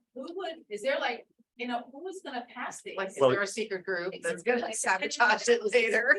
I just want to understand, I'd like to know, where's that coming from? Who are these people that are gonna go do I that? know he's. They have the opportunity to make them stronger. That's why. I think that Brooke Moore basically encapsulated the reason for getting Articles 1 and 2 passed. Whether you agree or disagree, it provides a structure in which the town meeting in future iterations can deal with it, because not only could a town meeting undo things, which I doubt, but they can, tighten the screws on some things, which is entirely possible. As you get more data as to what Article 2 does in the future, and then if the worst conclusion is it's done nothing, then you have some ability to amend 123-3L and also the other two as well.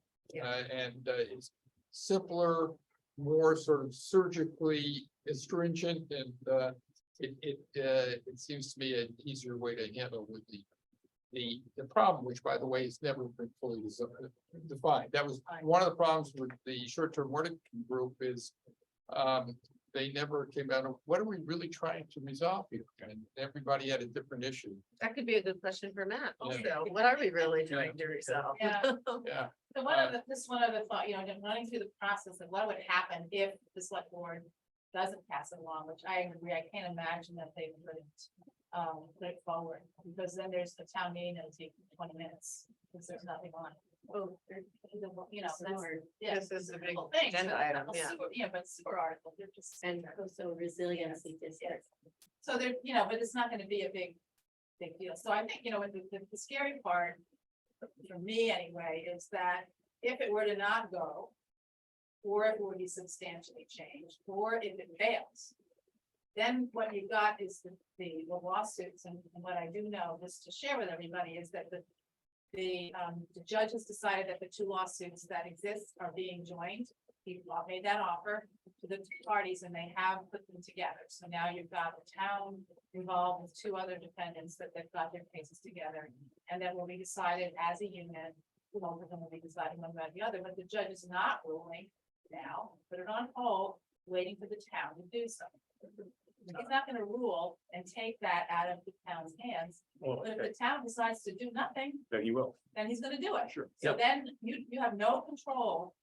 And if, let's say he says they're legal, now they're legal without any regulations. You know, so I just think there's a lot thinking forward past, you know, let's say if it gets forward, it's been really Flip side of important. that coin, if they're illegal, Then they're illegal the everywhere, economy is gone, right? you know? I mean, the alternatives are just too I scary know. to not deal with it. I love Matt Fee and he's on one of my committees with me. He's on the coastal resilience committee. And most of the time he talks common sense and he has good gut instinct. But on this one, he is so wrong and he can't even articulate it properly. So he goes on and the rest of the select board doesn't know where to go. Poor Brooke, she's trying to do the right thing and even she cannot. That was a tough situation. Right, it's very, very difficult. So I hope at the end of the day, Malcolm seems to think that whether he likes it or not, and he doesn't like it, he thinks that it certainly should go to the town voters. They have the right to vote on it up or down. And since he believes that, and the other two, and Brooke and Tom believe that, I think it'll go that way. Even if Dawn, she doesn't vote, but I think she will vote, yeah. And So- the other thing is that really, this issue, this will not go unless there's a 2/3 vote that approves Yep. Article 1. Yep. You know, Article 2 If is, that doesn't pass, then you don't even Yeah, do Article 2, right? right, It's Yeah. moved. So, and I think Article 2 is very clear that it requires Article 1 Yeah. positive vote. yeah. So it's, anything else on this subject? Because I know we're running way over time. This could be both records. It's quick. Yeah. Short-term rental work group, defunct, whatever, disbanded, whatever, some people are still working together on it. And one of the things that we put together with some corrections, which I shared, you know, to the actual warrant, which has a. And so John Giorgio asked if we would please get that to him, so any kind of corrections that you have, he's gonna, you know, Yeah. put it together, and then there also somebody, one of the, actually another non-voting taxpayer, Karen Zakako was on the committee, she wrote a bunch of scenarios to help herself understand what these are, Frequently asked questions, yeah. kind of thing, and then we already got that vetted by John Giorgio. Yes, here's your question, here's your response, that's correct, or fix it. So that is something that Libby asked for. She mentioned that. at Yes. the Meeting, Yeah. and so that is also happening. To hand in, they do want to hold forums, public forums, once they get past getting them on the warrant. Libby wants to hold forums where they'll have Q&A sessions. Yeah. And the registry is still not there. Yeah, that's an embarrassment. I mean, that really is. I mean, I it's just, can't believe that. well, I mean, I think, and unfortunately, that feeds, understandably feeds Malcolm's concerns. I mean, if we can't get, the town cannot get up a registry in all this time, which it is not all that hard. I mean, it shouldn't be all that hard. It does not bode well for the actual regulation of this thing, which requires enforcement. I mean, the whole idea of Article 2 requires enforcement, and I think it's a real shame. And the registry can't do anything in conjunction with the one that already exists for the state.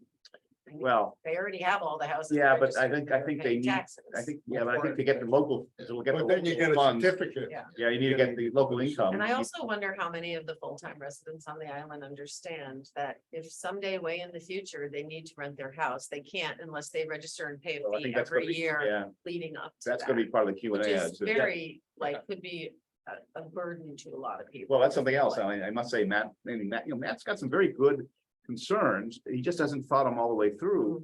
I mean, for example, on this issue of registration, I mean, that is one way to control this. Mhm. You set the fee at $1,000. Can't do it now. You No, can't. you do have to that. call, you can do, you can certainly juice up what you expect the cost of enforcement Right. to be. If you're really gonna enforce it, it's gonna cost something. You get it at 5, you get it at a good number, people, there's gonna be a disincentive for people just to register just on the per chance that they're going to use Rents it. a pair, yeah. The only thing you really need to register for is if you've already operated more than one, Oh, and really? you want to keep it, Okay, then you have to. then you have to then you pre-register, grandfather. yeah. Or if you have a property now where you have you have your house and another dwelling, and you rent to two different parties. Parties, yeah. You wouldn't be able to do that anymore, so it's only those things Mhm. that. Other than that, everybody, if they start 10 years from now, they start with the 9 minutes. Yeah. And 4 for. But that assumes that the town doesn't put a limit on the number of certificates. And there are several other towns, from what I That's true. understand, that have done that, who've Yeah. said, you know, opened it up. I don't know whether it was Palm Springs or where it was. And then they said, we have too many, so we're limiting the number of certificates. So even, Yeah, That was so Palm Springs. that was, so But if you, here's, I have a question, I have a question for you, Kathy, just to be clear on this. If you don't register and you decide later you want to, then you're gonna be capped at 4. No, because you haven't, that's not sold property. That only happens when you sell the property. As long as you've had it, You can still you're good. deny. You got, you There's got a 9. lot of. But not, No, that's no, only no, for no, residents Need to though. be flushed No. out. Only if you register. I think if you register. No, That's, See, and those are the things that I. Yeah, I think think must say it's not- that was confusing. Yeah, We had this discussion at a meeting a Right, month ago. yeah. And and that's the thing. We put that as a scenario and send it Right. to. It's, well, it's the, I have the words here, but if it's newly registered, then, you know, then you're 4. If it has to be a transfer, well, what Kathy's saying is, you don't have to register. You don't have to register. So that doesn't hit the language of registration. If you, is what you're saying, if you don't exist, I don't know if that's the case. we could all look at it. And read it. 'Cause, All right. we need to go to the next subject. No, the only thing is I'd suggest that make sure that's part of the Q&A and that's approved by council. Yeah, yeah, yeah. Flush through that. Okay, so, I just went ahead. Let's talk about the next week. no, we have one more subject, which is the report from the PR committee. As you all may have noticed. Fabulous PR committee. It's doing great. Exactly. They're doing great work. I read about us all of the time. It's in the Inky, it's in the Current. Fabulous. You see how hungry they are for Kind of scaring me news. that we're getting so much publicity. Yeah, Steve, Like in the news, it's All as I'll credit Gene for this, all the news that fits, we print is what these papers are doing. I mean, I have found that, I mean, and this was my career for 40 odd years in journalism and communication. If you send a news release and it makes sense, the places you send it to are looking for news and they'll put it in. And, you know, even I think it was in the Current this morning, it was in the Yes, Inky and yeah. Print. So, I mean, so we're getting awareness of our group out, which is one of the objectives of what we're doing. And Patty and I had some discussions about sort of where we go next. And we can continue to send out the news releases, and I thank Peter for arranging for good speakers. That also gets people to join in. I don't know, maybe we had 5 or 6 on the call and 2 here, so, No, more than that, actually. Oh, So, really? Yeah. okay. So, like,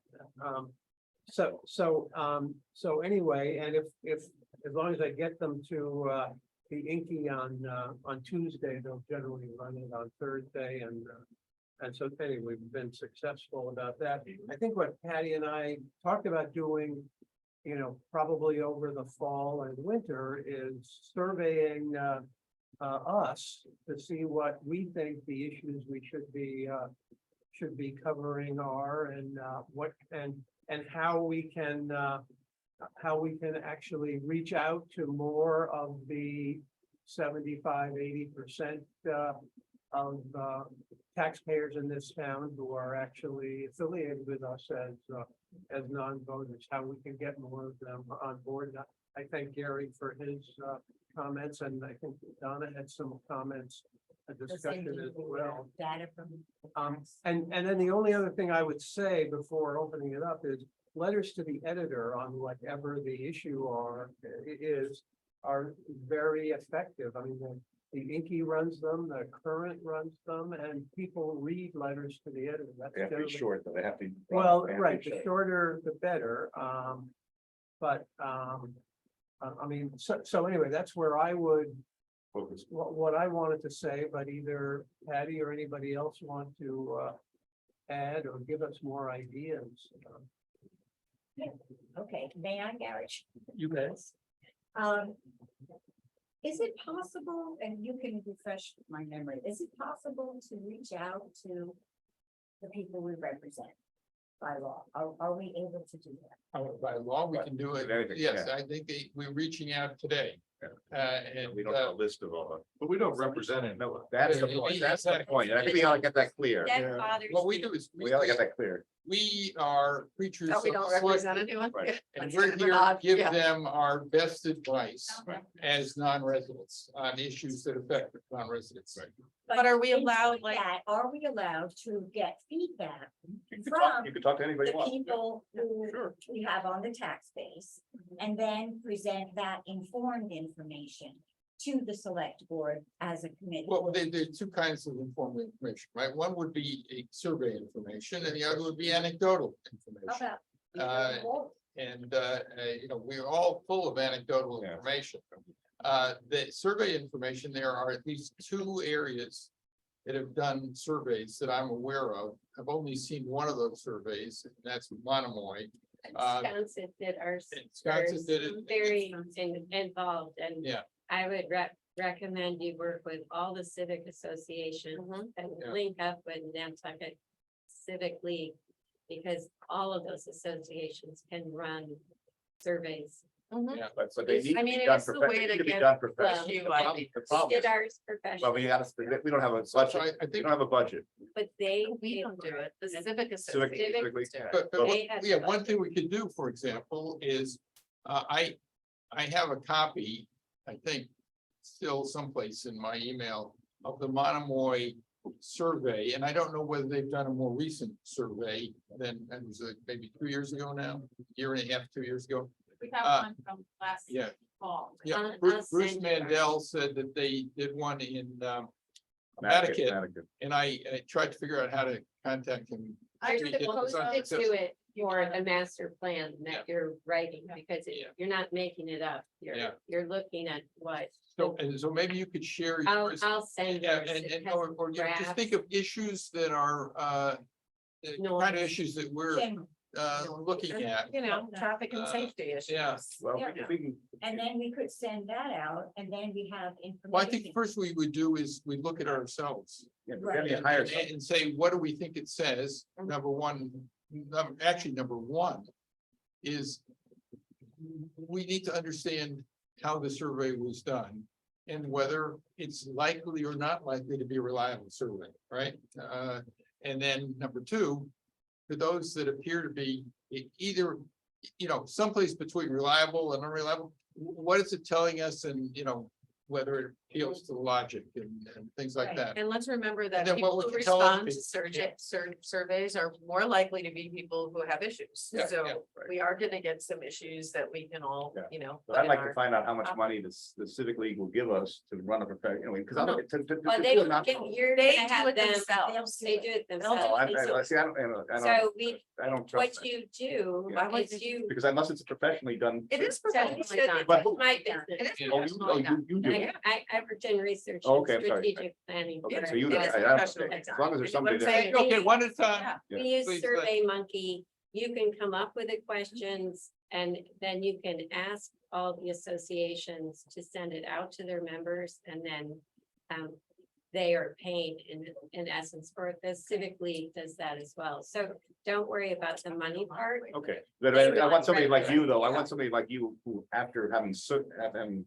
sifted through and sorted through.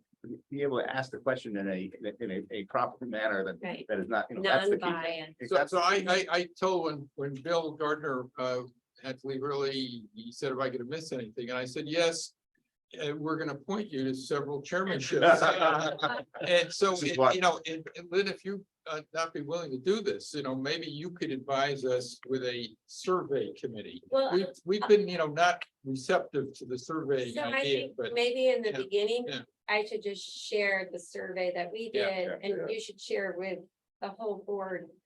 Monomoy's, Yes. I'll look at what, if Peter Morrison can give me some of the Civic League, what they've done, so that you can just see the general Yeah. Thank you. I have questions. Tom Nevers, I have Monomoy, and I Now, have. do they differentiate between non-voting taxpayers and? You can, You can, it's a But- qualifying But question. those that are available. They actually asked the question, as I recall, in the Monomoy survey. One of the questions was asked, are you a full-time resident or a seasonal or something? We like Yeah, do but by then- how then you long you don't- live here. But what we Right. need is to have them, I forget the term, but Bifurcated.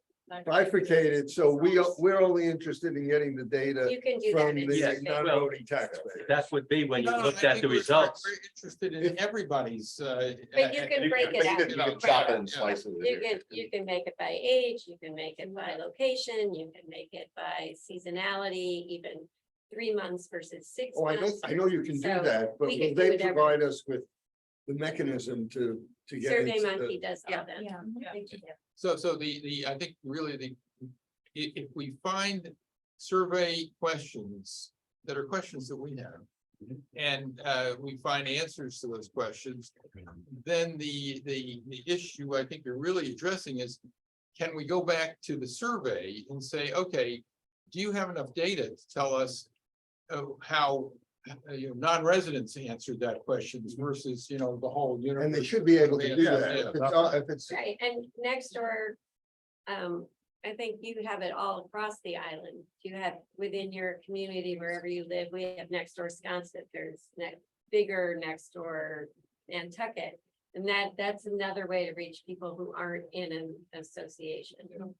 So there are different ways to get. Yeah, I think we even- should start with what's there, Yeah, and so- see what it tells us. Yeah, the ones that we have now were done for different reasons, so they may not satisfy what we want. We Ours can Ours do our is own. done for start the our own. master they're a plan. good starting point. We'll do our own. All 8 areas that you had to look yeah, at. yeah. From housing to. So if you ask STR questions, for example, We did an STR question from the very beginning that the Civic League asked us for a response for the first time. Peter McCausland's group came out and it was overwhelmingly, leave us alone. It's like, leave us alone, because Peter's Act now. Yeah. act now was very aggressive. Yeah. And they're like, Finally stop. doing something. oh, yeah, okay, Yeah. so. I was thinking that we're getting a little ahead of ourselves because, when we talked about communications. Campaign or something, it's really to get this committee known to the public, because I really feel most people don't even know the committee. And the first thing they're going to ask is, well, what does the committee do? What actions have you taken, what's your method, whatever. And again, doing surveys is a great idea, but I think we also need to know where is it going. I mean, I think that select board is a little different mix, and I think if we sat down with the select board and said, this is where we're coming from, where are you, what are you looking for from us, that's really our only purpose of being, right? Is to help. Well, they never ask us the question. We are there No, to but we- supply the question, the answer. But are we religious about, we should be speaking, no matter what subject, we should be speaking at every town meeting so that there is a presence of us. Well, we do on those issues. I mean, I think we would all agree that we should be speaking only on the issues that affect the non-voting taxpayer. Because I mean, I think that, the town of Nantucket residents have a right to determine their own existence, and we shouldn't necessarily be meddling in things that are not of our interest, but as to those issues, definitely, and also, but every year, and we should continue to do this, we should be inviting several, or at least one. And we've done so At least one over the member of years. the, right, and then we should be doing that this year too. We should have So what, member of the select board.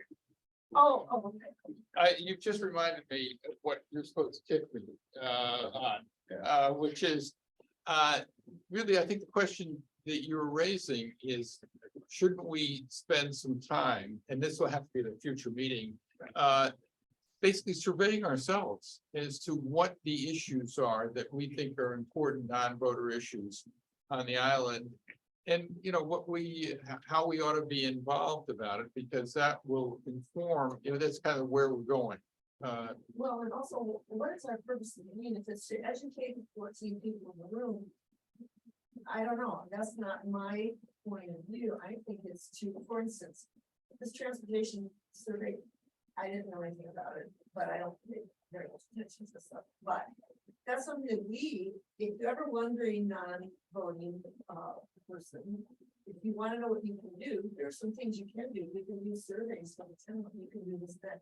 Yeah. So I think it's just our purpose and need is to give more information in short spurts to non-voters, so they know that they do have some recourse. Avenue. And I don't think you know what that is, and I don't think you know what the standpoint is. Well, we can't overpromise because we don't have a vote. Right. Yeah, just see that they came up. All we have is the voice. I Yeah. totally agree, but what Yeah. can we do? But, And well, there's we- some things we You have can a we can voice always- for warrant articles Right. because you're standing up at town meetings, so the noise article, Yeah. you had it present, Yeah. the But- rental, Yeah. that's do me, Yeah. your first.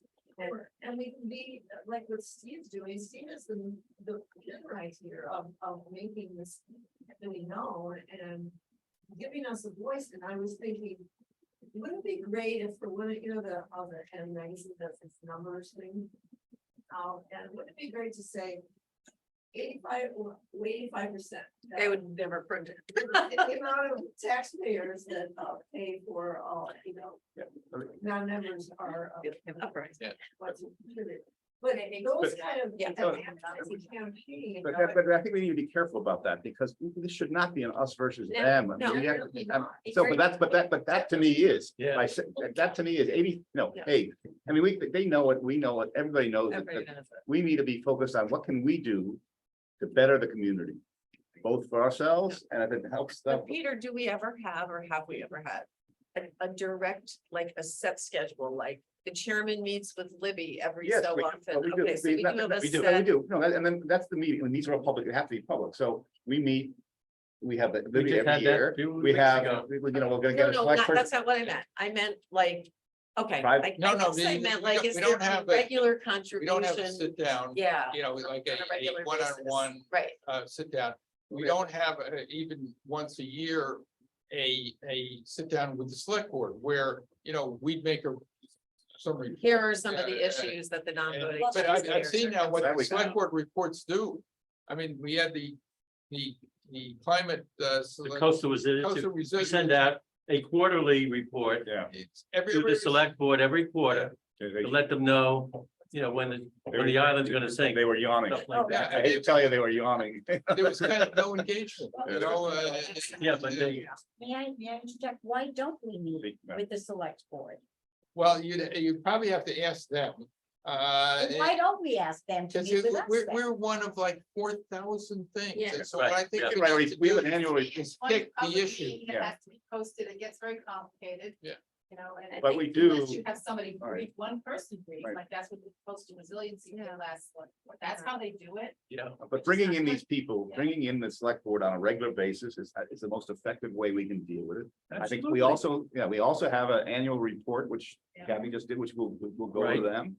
And to be heard, and we have the opportunity to be heard, so there are a lot of little things that are going There's into little this. things, yeah. And maybe we should have a meeting, I think we should have a Yeah, meeting to discuss further. I think And then a lot that, of it's Steve, I education. think one thing you guys can do is to, as what Peter was saying, is there are a lot of steps that are taken by us in the normal course. Our meeting with, but not just Libby, but with generally one or more members of the select board. There were resolutions that we have offered to the select board based on issues that are affecting the community that come up. We said we did one on coastal resilience once. We've done it on noise. We've done many times. So maybe we ought to just go back and look at our records. We do file our annual report, just to show that there are a number of these things that we regularly do to try to influence the select board as to the thinking of the non-voting taxpayers. Right, and I think, Mr. Chairman, I would like to suggest that, and you already suggested it, that we sit down at one of our meetings and put these in bullet form and make it clear what our mission, what our goals, and how we track if we've met them. So then we have a story to tell the public, and then we can do more with our advertising campaign. if you will. Well, let's see if we could boil it down right now Yeah.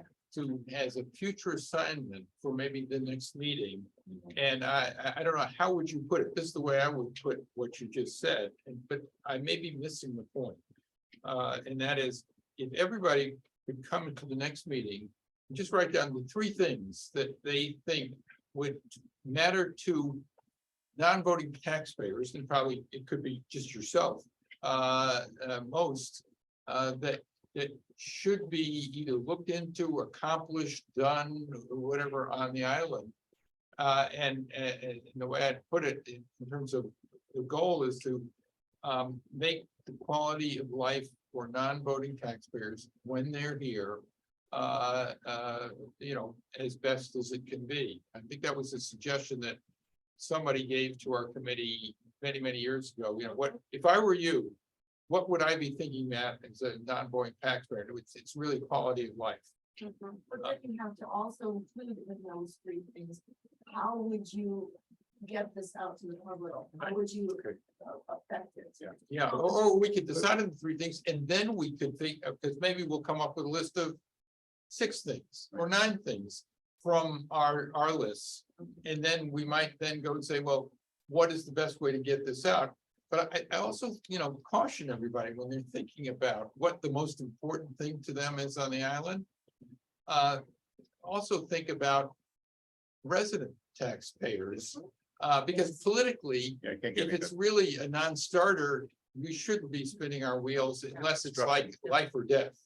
No. But there are things that will kick back at us, like if the transportation plan comes out and they say, you can bring 1 car over on the ferry or however many cars. It would be nice if there was something that said, if you're a non-voting taxpayer and you're a resident, that you can bring your car over and get a little priority and not get in a situation where you can't even get a car here.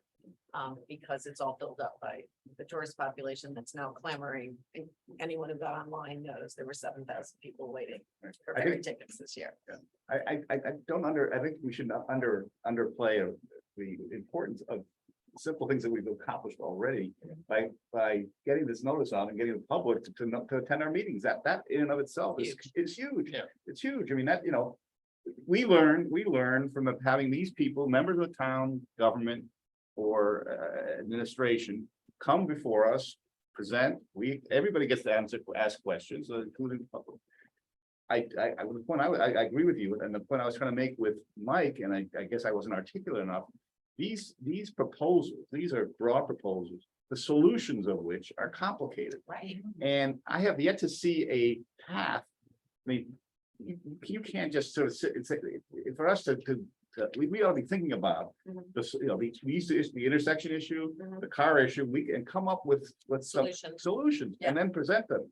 You can't, that's not, with all respect, that is not, I think, what they're looking for in the August meeting. That's just that detail is not what they're looking for. So that's something that, that's something that we can, but that's something I think constructive we ought to be thinking about. Right. Maybe we ought to put it on our top 3. That's why it But takes 5 this years. is, I really take 20 minutes out, get read it. this, I don't have the title page, because I don't like to kill too many trees, but, take a look through this. because This is one of the building bases of what is the Nantucket all about, right here. 2 quick things.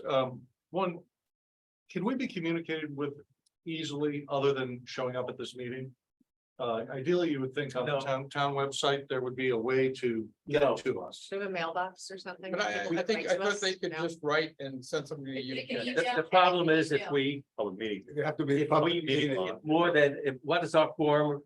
Well, we have 12, so 6, 7, I guess. Eight. 15. So 8. If more than 7 people are on an email sent out, we are screwed. Right. We're But violating the presumably open it goes to meeting the law. chairman, and he can decide whether he wants to Right. bring it up. That's right. Right, It yes. doesn't matter. And I know there's Any of us- restrictions on the site. Any of us can individually write to Peter or vice chair, right? And just, I'm gonna they, change my email. and they know you never write back, copy all. But then you're in trouble, then you're violating, We don't have to email. what? No, you can get. Yeah, so You can let me- call him and talk, we can talk to each other, He should give it to you. but I'll tell you that what I think, on the open meeting law, we obviously have to be very, very careful and respectful of it. absolutely. And apparently our quorum is 8, not Yeah. 7. 8 now. What I've been doing, and I've been thinking about this, if there's something I want everybody to know, but not necessarily to communicate about amongst themselves. I'll send something out to everybody. So, and even can use the words, for discussion at the next meeting or Right, future yeah, meeting. And that I think is. And you're allowed to do okay. that. Yeah. That it's okay for people to discuss amongst themselves in small groups, but what you can't do is serial discussion. Right. Right. Because you can't link it up and get the whole group, Right. or more than the quorum or more Yep. involved. Well, in but the should try to discussion. circumspect that by taking Yeah. one seriatim. Yeah. I did have a second thing, which Patty's idea, for a crossing guard, a policeman downtown in those intersections, cheap, actionable.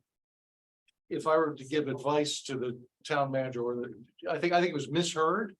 And I also think it's not within the gift of the transportation department, it's the police. department, yeah. Right.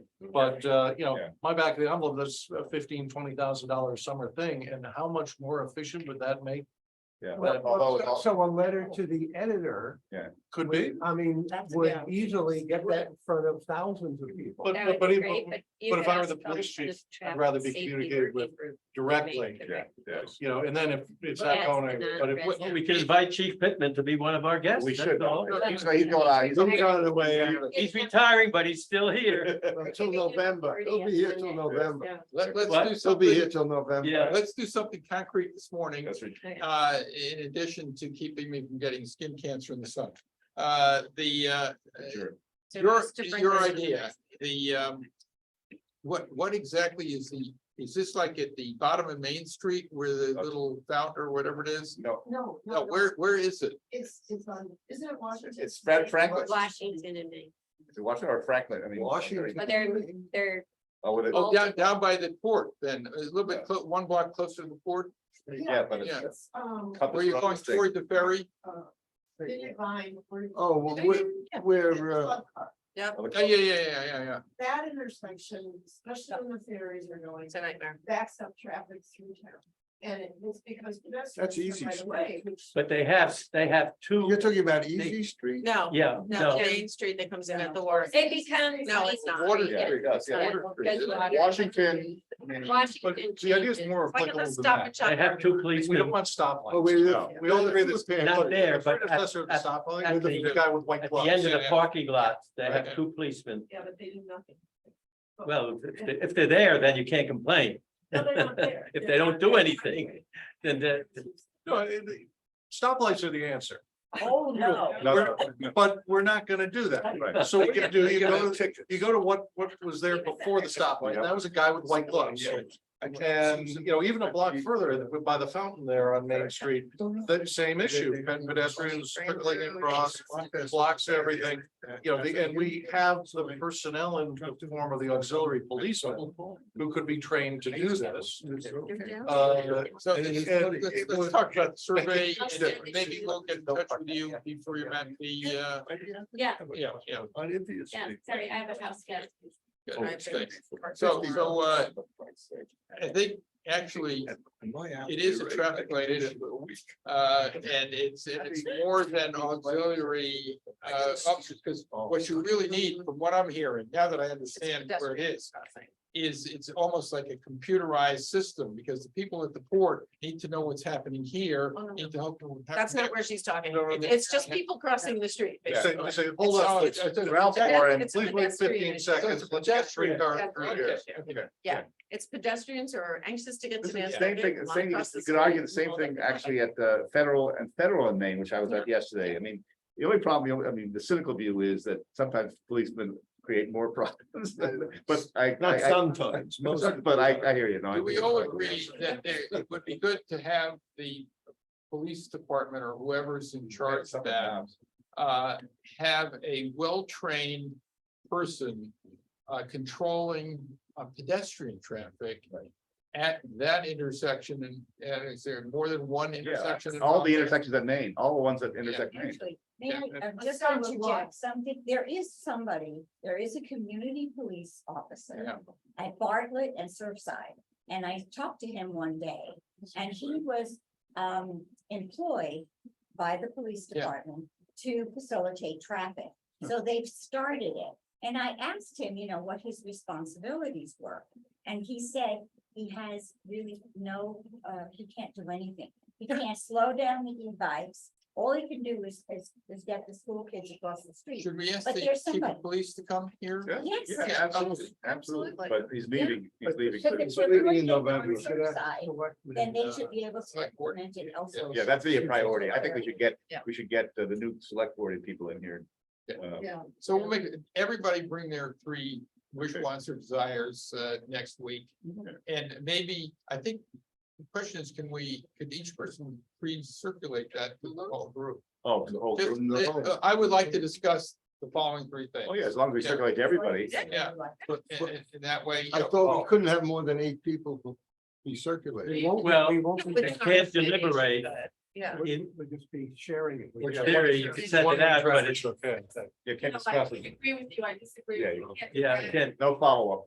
No, But that's why. the You could basic, just say, these are my issues. yeah, these are my issues. I think it's gonna be too hard to do Do we have a list of? without everybody? screwing it up. Yeah, Yeah. we should probably get that. Yeah, when we get our, When we he get sends notified of the invite, meeting, we yeah. have the everybody's meeting email. invite Yeah. has every- Oh, yeah, that has everybody's email. on Yeah, that. It's easy. Kathy always sends out. Yeah, she sends out the invite. Well, one of the reasons, We've already had each other's email. yeah, okay.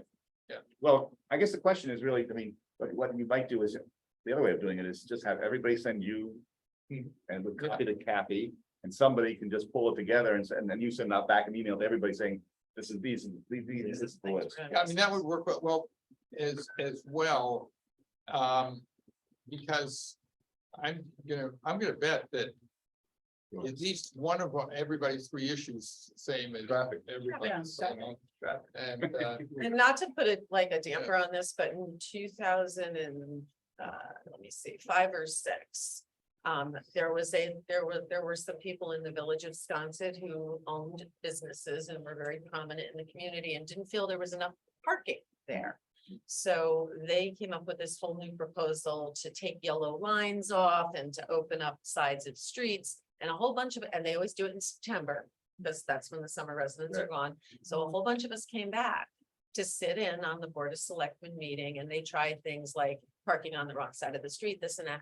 Needless to say, the lobby from the 2 prominent people in the community won, and they came in and they ripped yellow lines off of behind all our houses. Now, at the same time, the Sconset thing has this whole thing about, walking and community. So my historic house had a big yellow line behind it. And people would literally get their coffee from the market and stand under my kitchen window and drink their coffee. It was like, old Sconset. Well, now it's all parking. My daughter got hit on her bike. My neighbor's kid got hit on their bike. My car's been hit 3 times behind the house. And here's the scenario. The painting truck says, I'm so sorry I hit your car, but there were 3 children riding a bike going the wrong way down the street, and there's nowhere for me to pull over. So when there's narrow streets, you need ins and outs for people to pull over. We don't have that anymore. And the whole thing was such a debacle and a nightmare. And I tried to get Mike Burns out there in his previous time to come and look at it, because what's happened now is you take your life in your hands in the village, especially at busy times when trucks are delivering to them. And I've seen people get hit, and you can't get a response. You can't get somebody out there to look at it. We have to explain to the community safety officer every summer, can you watch this intersection, or can you watch when people back out of these spaces? I mean, I think traffic and safety is always a huge issue, but I'm not sure that, once they come up with a solution, then you have to take it to the same Board of Selectmen who aren't familiar with the location, don't know what's going on. That's what we need to do. But Town form of it's not only At some point, Sconset. the town- On It's Ple- everywhere. on Pleasant Street, Yes, on Pleasant Street, it's applicable there's all really over. not 3 lanes, and yet they allow 1 lane to park. Right. So Oh, yeah. Exactly. it backs up while backs these up. guys Oh, yeah, go, yeah. and then these Yeah, guys. and you're go. driving on a curb and Right. yeah. And the And what they trees. should have is Might no need a- parking on Pleasant Street, but that will never happen. All right, we- So just okay, say, I- it's I- all- I- how about a motion to and it's adjourn here? frustrating. Yeah, Peter, Yeah. with respect to those concerns, one issue that I go back and forth in my mind is, if you're gonna ask us, what are the 3 most important things? The question that I always say is, our job or our feeling over the years, in the last 15, 20 years, this committee, was trying to make Nantucket better. Yeah. Not just for non-voting taxpayers. For everyone. So when I think about what three things are, they aren't three things just for non-voting taxpayers. Right. The three things we think about that would be better for everyone on the island of Nantucket. That's one thought, right? Second thought, completely different. You said something that I've been thinking about, that very important. And that is, we saw something on the transportation survey where they were talking about the limitation on cars. And they're saying, well, you know, we have to do more for the residents, you know? And my thought was, we have to start distinguishing. There are two groups we should think about. One is the groups called residents and taxpayers. And the other is all other people that use the island of Nantucket. So when we're talking about the 40 or 50,000 people, what we're talking about are the 9,000 taxpayers. I talked to Rob Brainy again this week. He said the numbers I gave you are pretty much the same, and that's what Donna sent around. We have about 9,000 or 10,000 buildings that are taxed, and of which 7,500 are non-voting taxpayers. 2,500 are resident, 2,500 residents. They may be the only ones that actually own buildings. So when I think about the special rules, we shouldn't say. It should never be that residents get a break. It should be residents and taxpayers get a break. On the parking stickers for the beaches, it should be residents and taxpayers, not just residents. Right. And the other 40 or 50,000 people pay the full freight. And to me, I think we have to start making that distinction. You said it, Yeah. and too often we hear just about the residents, and it should be residents and taxpayers as one group, because we are the ones that are paying most of the But if taxes. you're a And the residents live in. And just say taxpayers. taxpayers, exactly. But no, but all the renters are not taxpayers. The renters are not taxpayers. Down to residents Right. and taxpayers, It's all say The people who rent their homes. But No, the but if you're a people who tenant, rent are you're not not a taxpayers. taxpayer. They don't You're pay. a tenant, you're not a taxpayer. Okay. Donna, they're not taxpayers. You're a different tenant. Come to order. Get the break.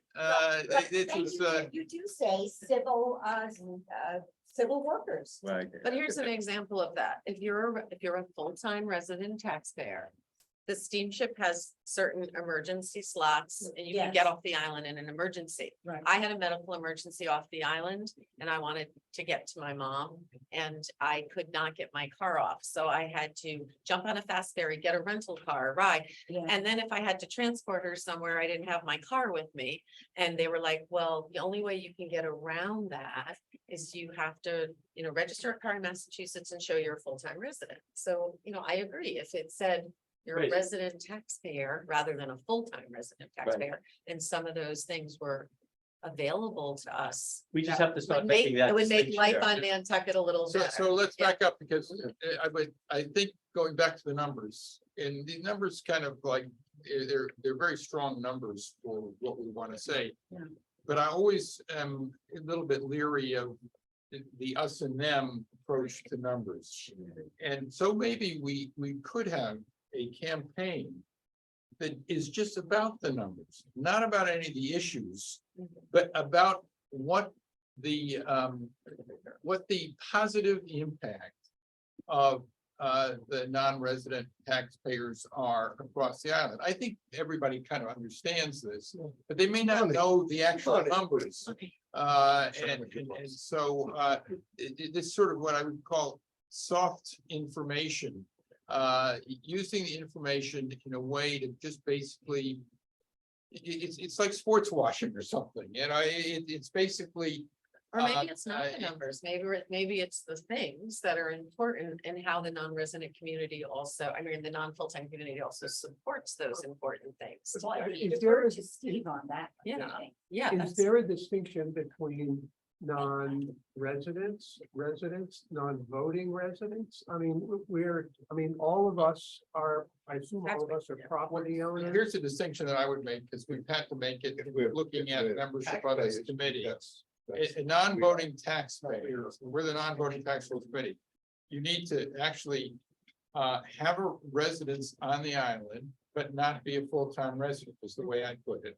And be the primary person who, or couple or whatever that pays the taxes on that residency. So for example, a soft way of using these numbers, which I think also brings to the fore what you were saying. Just looking at the hospital. If one could say, my understanding is like 90% of the donations to the hospital are from non-resident taxpayers. I don't know where that number comes from, but let's assume that it's correct for the time being. One could look at that and then also get from the hospital. What percentage of hospital visits were by residents versus non-residents? Then one could maybe draw the conclusion that life on this island is so much better because of the support, the financial support that non-residents give to the hospital. Maybe that's, I won't know what. I don't think that's going to work. I don't know. I think it's. That's not work. I'm sure you want to connect Yeah, everything to Yeah. dollars. yeah, no, I think that's a big I think mistake. Yeah, lifestyle Let's just stuff, be, not so let's much just worry about quality of life. Let us Quality. contribute to that, and I think the rest will follow. no. I agree with a certain part of what you're saying, though, because I would love to see us in like M magazine, if you will. And have an article that talks about how much we pay in taxes. But then the report, like, we were just talking about this, maybe it's just you and me, but I didn't realize, and it's like a moment, I should have realized this, is that I am registered in Florida, so I can't. I can't vote here. It's not the town saying this, it's not, I'm thinking that many people who have an attitude about, I'm a taxpayer and I'm paying for all this and I don't, get to vote. They don't realize, well, it's not town, it's the federal government or the state government. No, it is the federal government. You have the choice, it's your choice. Exactly. It's, You could register here, My point is, well, because you can only vote once, And supposedly. do an article on what does this mean if you're a non-taxpayer? Here's what the non-voters pay for. Here's what we, stand for, and do a campaign where they would actually interview and find out that there is a community that this is why we can't vote, all clear up some of this to your point of let's make a campaign to eliminate some of this us versus them, which is really. I think that's a terrible idea. It's absolutely terrible. If you start talking to locals here about how much we pay in taxes and all the other stuff, they will go crazy. No, Might you're not not listening fully to what I'm appreciate saying. What I'm saying is, You can't even mention those numbers. no, I If don't. you tell that to Matt Fee, he jumps all over you, because jumps over me every time I tell him about the 89% of the total taxes we pay. The reason I say that I don't agree with you is because I think if there was a total understanding. It is of- true. Of the residents. We had and the, they- let me tell you. Usually, no. They're not monitoring necessarily. They know it all. They tell me, They know. they tell me. Okay, so let me pull this back in and get back to the point of this discussion, which is what can the PR committee be doing? It seems like we all have a lot of ideas. We will discuss, what we think is important.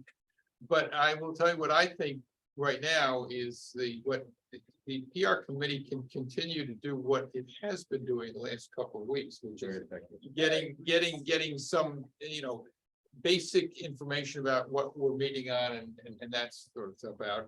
I know we've had some discussions with Steve where Steve gives us his professional advice about how to take a 8-page paper down to 4 paragraphs or less, which is very, very important. I think that's going to continue to be important as we go forward, especially on the STR issue.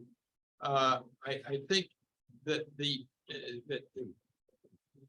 if there is an ultimate goal that I think is achievable, it is going to go to what Donna's doing, which is the Town Government Study Committee, to make sure, this isn't my idea, it was like Curtis Barnes' idea or something, that at the end of the day, if they actually are able to come to terms with some new form of government, that we have a voice in that new form of government. And no, so the way I put it is no worse than what we've got now. Hopefully that, Yeah, you'll get it. and those are things I think that the PR committee can be doing that would be really terrific. I think it actually, I think this goes beyond Oh, I know, what the but- PR committee. I think we have to decide what are the issues that we as a committee want to focus on. Yeah. And there should be 3 or 4 maximum, and maybe only 1 per year. And that becomes sort of the area that this past year, it sort of was a short-term rentals. Yeah. Who knows what it would be next year? I have my opinions. We all have our opinions. Maybe we need to discuss that, not so much as a PR, but as where we But I think want to. that's what the PR committee is gonna do for us. This exercise is gonna be to help us focus on what it is that we want to do going forward. Independent yeah. of whether we do PR or not. Exactly, exactly. Okay. That's fine. So I'm gonna, who should I invite next time? Well, I think we should, Why I don't we think, tell what our purpose is? Selectmen. I think we should get a select board person, Okay. yeah. And Yeah. as And the between police chief. McNabb and And Tom, Tom, I don't know, I think McNabb's in the middle of this thing more, well, the next time it's gonna be after. it's gonna be after. Has Brooke been? Tom, Yeah. Tom, yeah, Brooks, She's- I guess she's Tom, last might as year. well, Tom's a clean, is a new, Yeah, and Malcolm's also new. Yes, Yeah. yes. but yeah. That would be an interesting pair. Again, I wouldn't, I don't think I together don't with know, that, it's one of them. yeah, I don't know, either one, I guess. Okay, so I'll flip a coin and, I think my easy point is, I won't say that. Go ahead. But, What's the date of the meeting? Okay, and so it's 2 weeks from now, which is, Kathy, what's the name of the next? meeting? The 19th. yeah, motion adjourned while we have a Yes. quorum. Wait, we know who we're gonna have? So I'm gonna invite a select board member. All right, Okay. We might wanna get a couple of, like, number 2 or whatever, in case that one can't make it. Yeah, no, we will do that. We will do that, yeah. Yes. the motion to it's, adjourn is on the table, Well, all in favor? 19. Oh, yeah. Okay, we're adjourned. Now, Okay, stop recording. Okay. And, I gotta get. if anybody has something to say to me individually. Consider- Consider- 7, 8, 9. I know. So don't say it loud.